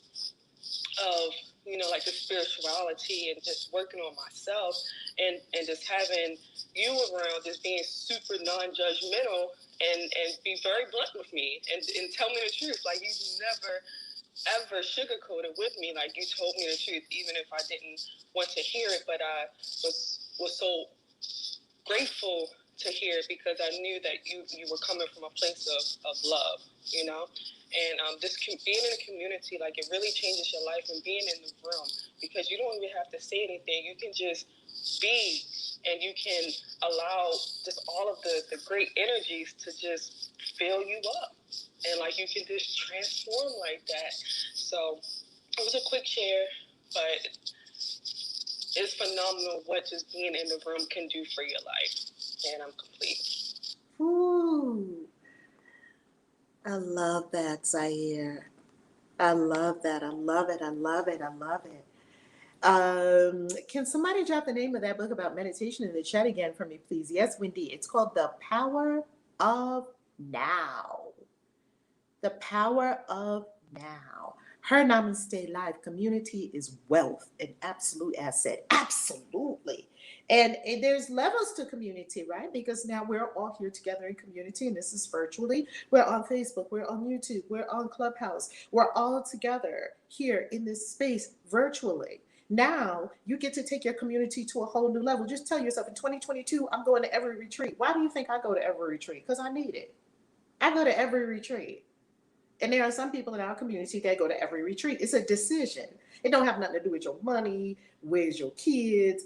Am I okay? The C word that's going around the planet from 2020 and 2021. It has nothing to do with any of those things. It has all, the only thing that determines whether you're going to go somewhere or not is the decision you make inside your mind. That's all. I'm telling you, when I went to Kenya, Reverend Dr. Jan Van Zandt asked me what was the vision? You see it. You see yourself in these other countries. You see yourself writing books, traveling the world, living this glorious life. You see it. Nobody here didn't see it. You saw it. You don't know how it's going to happen. You don't know when. You don't know who, where, what. And what we're telling you is that vision is coming true. And here's how it comes true. It's coming true. It's coming true every moment. That lovely vision. You see yourself. You see yourself speak on stages. You see yourself with your retreat centers. How many, by this time, thousands of people have told me what they see. They see a retreat center. They see themselves writing books. They see themselves speaking on stage. They see themselves healing with laying on hands. They see themselves with centers for children. They see themselves with centers for older people. They see them with our beautiful elders. They see themselves going to Africa. They see themselves doing this. They see themselves doing that. So many things they see themselves. But they haven't done it yet. Why? Why? I'm going to tell you right now. Why? You haven't done it yet. You haven't done it yet because you have not gotten up and heeded the voice to tell you to take a big scary action that was outside your comfort zone. So you're stuck. Here's what it looks like. I'm going to make this extremely clear. When I was asked what was the vision, I said Africa and prisons. I could see it. Woo! Money in the super chat. Guess who's in the chat? The Clubhouse is Amir Otto. Amir, guess what? We were just talking about, we must have called you up, Amir. Have you been here all along? Amir Otto, we were just talking with Rosie J. Hodge, Minister Rosie J. Hodge and Tania Zaire about spiritual community, and here you came with a super chat. Money in the fortunes! Wow, hugs and love to you. Hugs and love to you. So here I was. The vision was I saw some kind of prison ministry. I saw. See, you don't need all the details. You have a vision there. You see yourself. I saw myself in Africa, and you don't understand it. You don't have to understand it, right? And so I said it. And the one that was coaching me, and I was in spiritual community, I was in a room probably, 55, 60 people, something like that. And the one who was coaching me, master coach, Reverend Dr. Yala Van Zandt, honor to my spiritual teacher, to my master spiritual teacher. I always have to honor our teachers. I honor her, and she said, well, what's the vision? And I told her Africa and prisons, and she got clarity. She said, prisons? Like, what does that mean? Like, you in one? Because, she is super funny. I was like, no, like serving some kind of prison. We had a prison ministry, and then my daughter was in prison, and now I'm doing a book for people who are incarcerated, Soulgasm. It's just coming to me to make a prison edition. So this thing about people who they have their body, but they don't have your mind. If you're incarcerated, they don't have your mind. They only have your body. That's it. Your mind can do anything. Your mind is far beyond your body. So, and I said, Africa. And she said, oh, well, we can make that happen because Pastor Nolan Henson, we call him Pastor Nolan. Pastor Nolan Henson goes to Africa every year. Will you go? And I said, yes. And then the Yabbits, yeah, but you ain't got no money. You ain't got no passport. Here comes the committee. I wrote about this in the books. Get these 3 books right now. Go to ValerieLove.com and get these 3 books right now, because if you have the problem, I already got you the solution. I got you, boo. Go right now to ValerieLove.com, click on books, and you're going to see No Excuses Manifesto. You're going to see No Excuses Manifesto, Dark Night of the Soul, and Why You're Stuck. Those 3 are a trilogy. Get the 3 together. Work them together. And I tell you all this You did not answer and say yes when the big, scary proposition was put before you. You went to your bank account. I ain't got the money. You went to the kids. Who gonna get the kids? You went to the boo. Who gonna take care of my boo? You went to mama, daddy. Who gonna go by every day and take care of mama, daddy? You can get somebody loving to go by every day and take care of mama, daddy for a few days while you go and come back to mama, daddy. Even better. But you thought all of that. But you didn't get up and do the thing. So when she said, that's where the rubber hits the road, baby. That's where the motherfucking rubber meets the road. And she said, will you go? It came out instantly. Yes. Like nothing. Why? Because I was in this high vibration experience of spiritual community. We have been meditating, doing our work, and the truth came out before I had an opportunity to say a lie. I can't go. That's a lie. The truth came out. Yes. It was my spirit. Yes.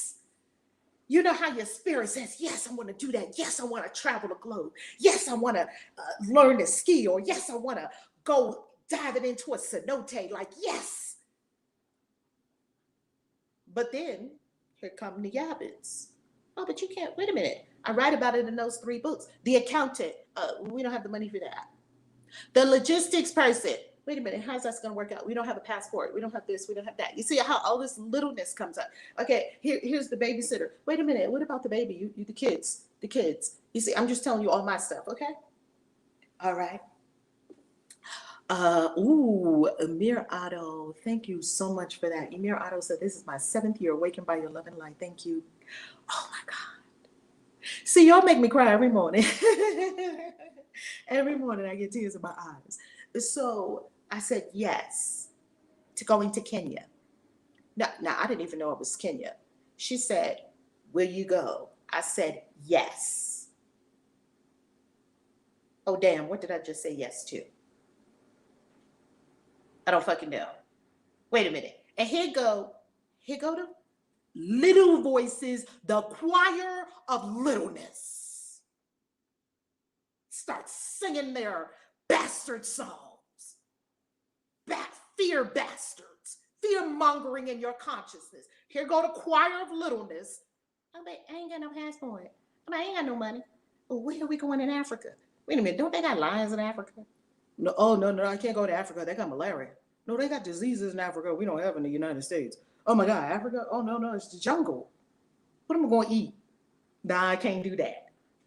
The choir of silly littleness that will keep you exactly where you are, and you will never ascend into the glorious, magnificent being you are called to be. Fuck that. I said it. Oh, y'all got me fired up this morning. Now, I said yes. That was in December. Beloved, is not about time. I need some more time. No, you don't. You need some more faith. That was December. In February, I was on a plane to Kenya. I'm sitting on the plane laughing. Oh my God, how did you do that? Because I'm so nutty. I don't even know how this happened. Every brand new clothes, luggage. I'm sitting there with 19 people going on a missions trip to Kenya. Passport handled. Visa handled. Everything in the house handled. Little lady, my youngest daughter, little, she's 11. I think she was like 8. Now she's about to be 21. I think she was about 8. Handled. At the last minute, everybody kept saying, how you going? Who's watching the baby? I don't know. Somebody gonna watch her. Dad was like, who gonna watch her? I don't know. She was 8. Can't stay home by herself for a whole 10 days while I'm in Africa. I don't know. God said I'm going to Africa. I don't know who's gonna watch her. I don't know. A few days before I left, here come grandma. Come bring her over to me. Okay.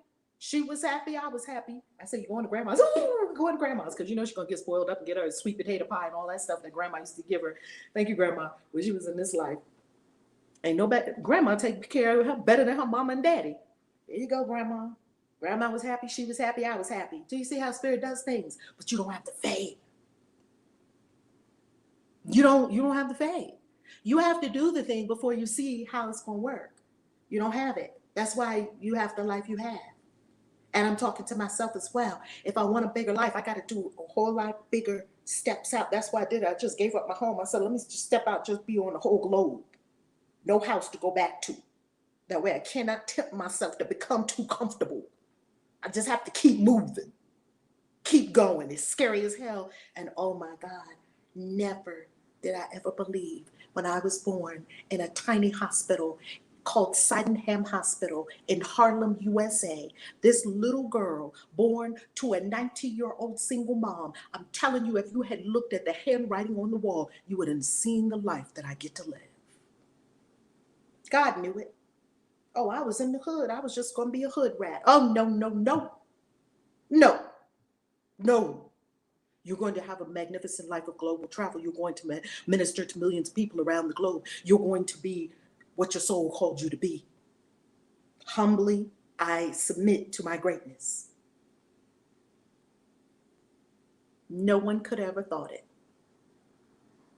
How did I get to Kenya, China, Hong Kong, few times to Dubai, Cannes, south of France, Paris a couple of times, took the whole family, took some of the family, my son and his beautiful being, his beautiful friend and my daughter to Paris. Let's celebrate and sip some champagne at the top of the Eiffel Tower.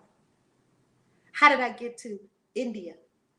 How did I get to Bali? How did I get to live in Bali for over 30 days? How did I get to go lead retreats to Bali? How did I get to go to Peru so many times to do plant medicine? How did I get to go all over the United States, Salem and Sedona? How did I get to do road trips across the United States? How did I get to live in Mexico abroad for over a year? How did I get to go throughout Mexico? How did I get to go throughout the Caribbean, Jamaica, and all the islands? How did I get to go to Hawaii and the islands of Hawaii and cruise all the islands of Hawaii? How did I get to do all that? Do you understand? Eye has not seen, ear has not heard what I have for you. Do you really think I sat down and put all that stuff on a vision board? Hell to the no. Spirit did it. And I said, yes. But you ain't got no money in the bank. Here come the gaps. But you ain't got this and you ain't got that. And you ain't got, who's going to watch your kids? I don't know, but I'm going to do it anyway. And sometimes I did it like this, shaking, but I'm going to do it. That's how you get it. You can have it. You can have any life you like. You got to do the scary shit. There's nothing that will substitute for the scary shit. You can't get this big, lovely life and not do this big, scary things. Like literally, when I was going to India, literally my hands was like shaking on the keyboard when I was doing the registering for the retreat to go sit at the feet of Dr. Pillai in India to get that activation, knowing that this was what I was supposed to do. I was still so scared, and I so messed myself up with so much resistance going to India that I missed. I had to go to the airport 3 times before I actually left to go to India. First time went to straight up wrong airport, missed my flight, resistance. Second time I got there, didn't have the papers correct. You don't have your visa, sent me home again. Third time, finally I got on the plane. I was sitting there on the plane to India. I was like, why did I create all that stuff for myself? Why did I create all that craziness for myself? Just afraid.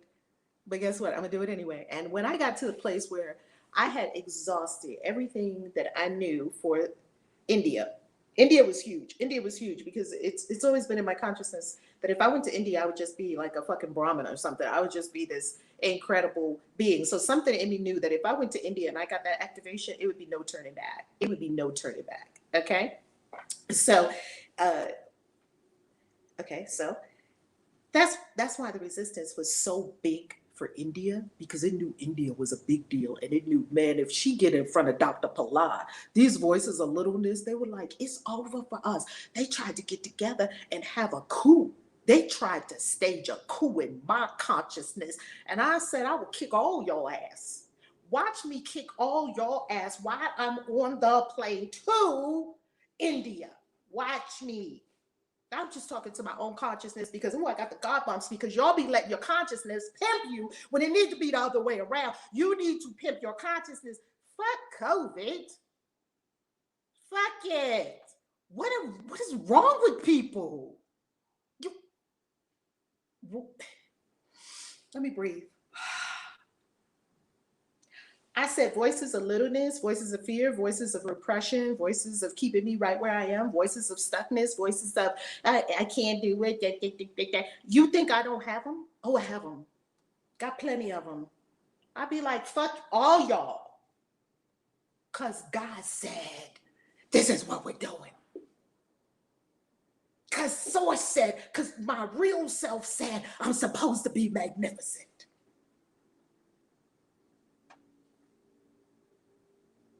Make a choice. Make a motherfucking choice. Bust a move. Do something. Card for the day. Here's our card for the day. Be here every morning, family, at 7 a.m. Why we see a few people at 7, and by the time we end an hour later, oh, here we are. We see all these people coming into the live stream. Come here at fucking 7 o'clock. Show up on time. Act like you the one doing the live stream. Prepare yourself and prepare your life. This is part of going up. Show up in excellence. Do you see how our mods show up right in excellence? Before I'm here, they're here. They're ready. Okay, we're ready. They made a decision. They're no different from you. They made a decision. Here's our card for the day. 10 of Cups. Do you see what this is? 10 of Cups. This is your ultimate fulfillment.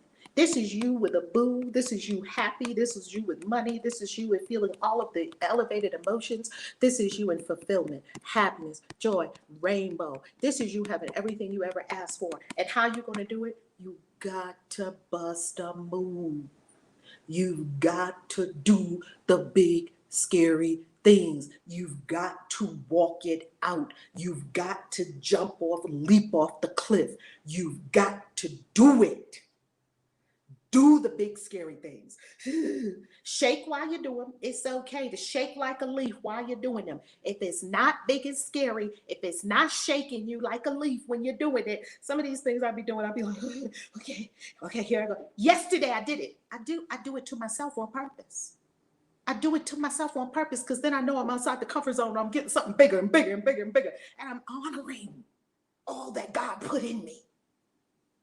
I did it yesterday. I'm telling you, family, on the spring equinox, when we go to Teotihuacan, you don't have to go to Egypt. We have ancient Egypt pyramids right now backyard, and ancient pyramids right now backyard in Mexico that are also an entire ancient city that is also built on the exact same 15-degree differential that Egypt is built on. These are the only 2 cities in the world built on that, which tells us that the builders of the Great Pyramid in Giza also built Teotihuacan.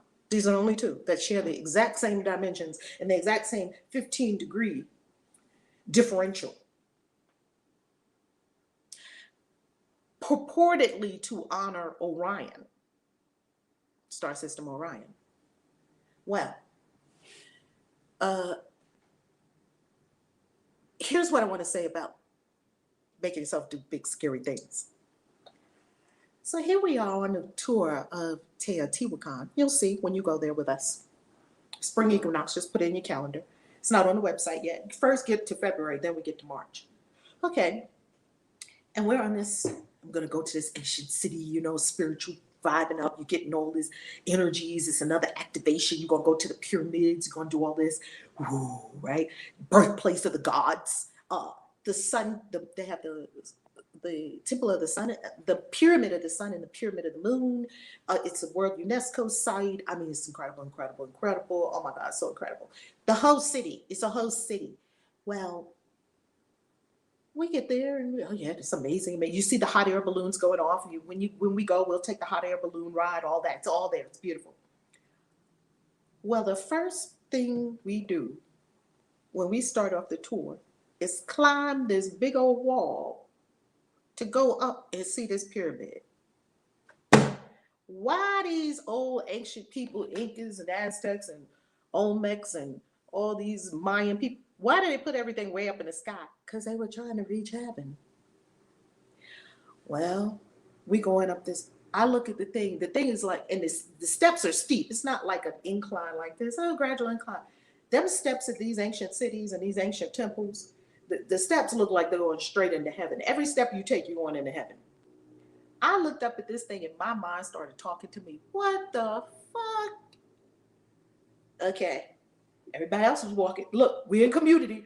We got a gust. I was like, whoo, okay. I was like, all right, these stairs are not what I think. I'm trying to do a Course of Miracles with varying degrees of success. Okay, so I started walking up the steps, walking up the steps, walking up the steps. And I felt like I had walked up like 50 million steps. And then I said, don't look up, don't look up. That's just gonna mess you up. That's just gonna mess you up in the head. Don't look up. Just keep walking. I keep walking, I keep walking, I keep walking up the steps. And then I say, I must be near the top. I look at, I am not even halfway. I'm not even halfway. Okay. Valerie, you're gonna have to do something different. You're gonna have to calm your mind and simply walk. And don't ask when you're getting there. I just kept walking up the steps, just walking up the steps, walking up the steps. And finally I got to the top. Wow. And then you look around. It was the same thing I did when I was at that retreat called Mirabal in Tucson, Arizona. And I saw a rock climbing wall and they told me climb that. And I was like, ancestors, y'all tripping. Don't y'all want me to live? Climb that wall? I thought y'all wanted me to live and help people. They're like, yeah, that's gonna help you help people. You know, Upper Realms tells me things. It's gonna help you help people. Sometimes they have to kind of get me to see it, because at first I'm not seeing it. I went and climbed that rock climbing wall. I was so afraid. I was so afraid that my whole body was trembling as I was on the rock climbing wall, climbing. Okay. And so I felt that same thing yesterday. I mean, I was climbing that thing. I was climbing that. Like, I'm so far out my comfort zone now, I don't even know my own name. That's where you get the major payoff, the booyah. I am not the same person you saw yesterday morning before I went to the ancient city. I'm a different being. You can be refashioned in 24 hours, in one day, in 8 hours. We spent 8 hours there. I went in a cave. I climbed ancient pyramids. I did things I never did before. I'm not the same Kaisi you saw yesterday morning. I'm not. Who has our galactic signature for the day? I have it. How you loving, Harmony? I didn't hear your voice today or yesterday. How you loving? I am loving well. Good. So today is White Cosmic Dog. I endure in order to love, transcending loyalty. I seal the process of heart with the cosmic tone of presence. I am guided by the power of timelessness. I endure in order to love, transcending loyalty. I seal the process of heart. With the cosmic tone of presence, I am guided by the power of timelessness.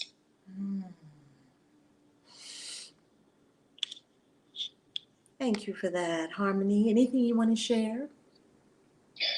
Well, the white dog is my antipode.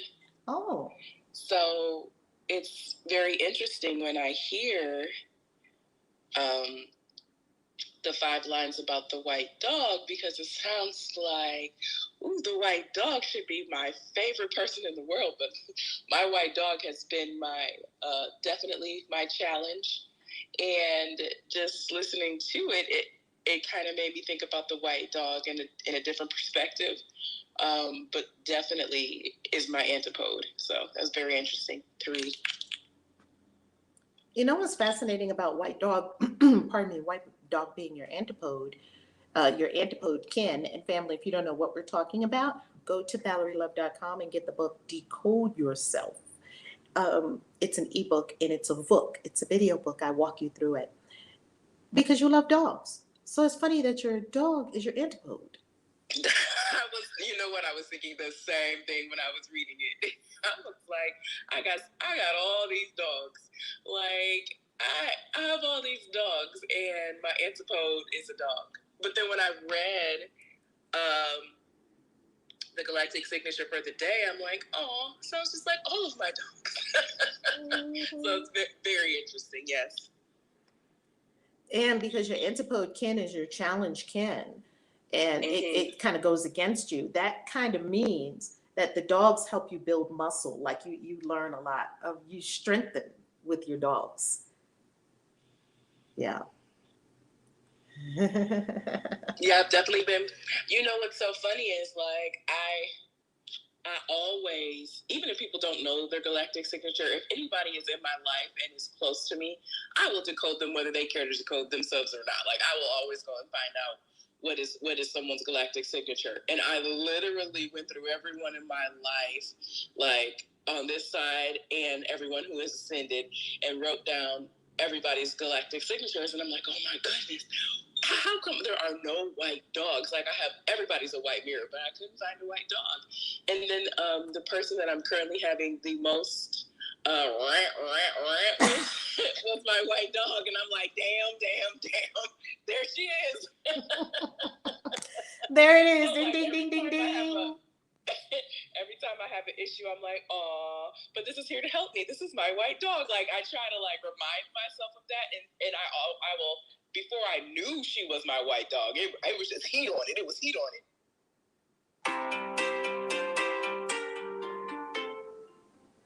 Fired up, and not in a good way. I always try to find what the universe is trying to show me or teach me in that moment, because it definitely got white dog energy all over it.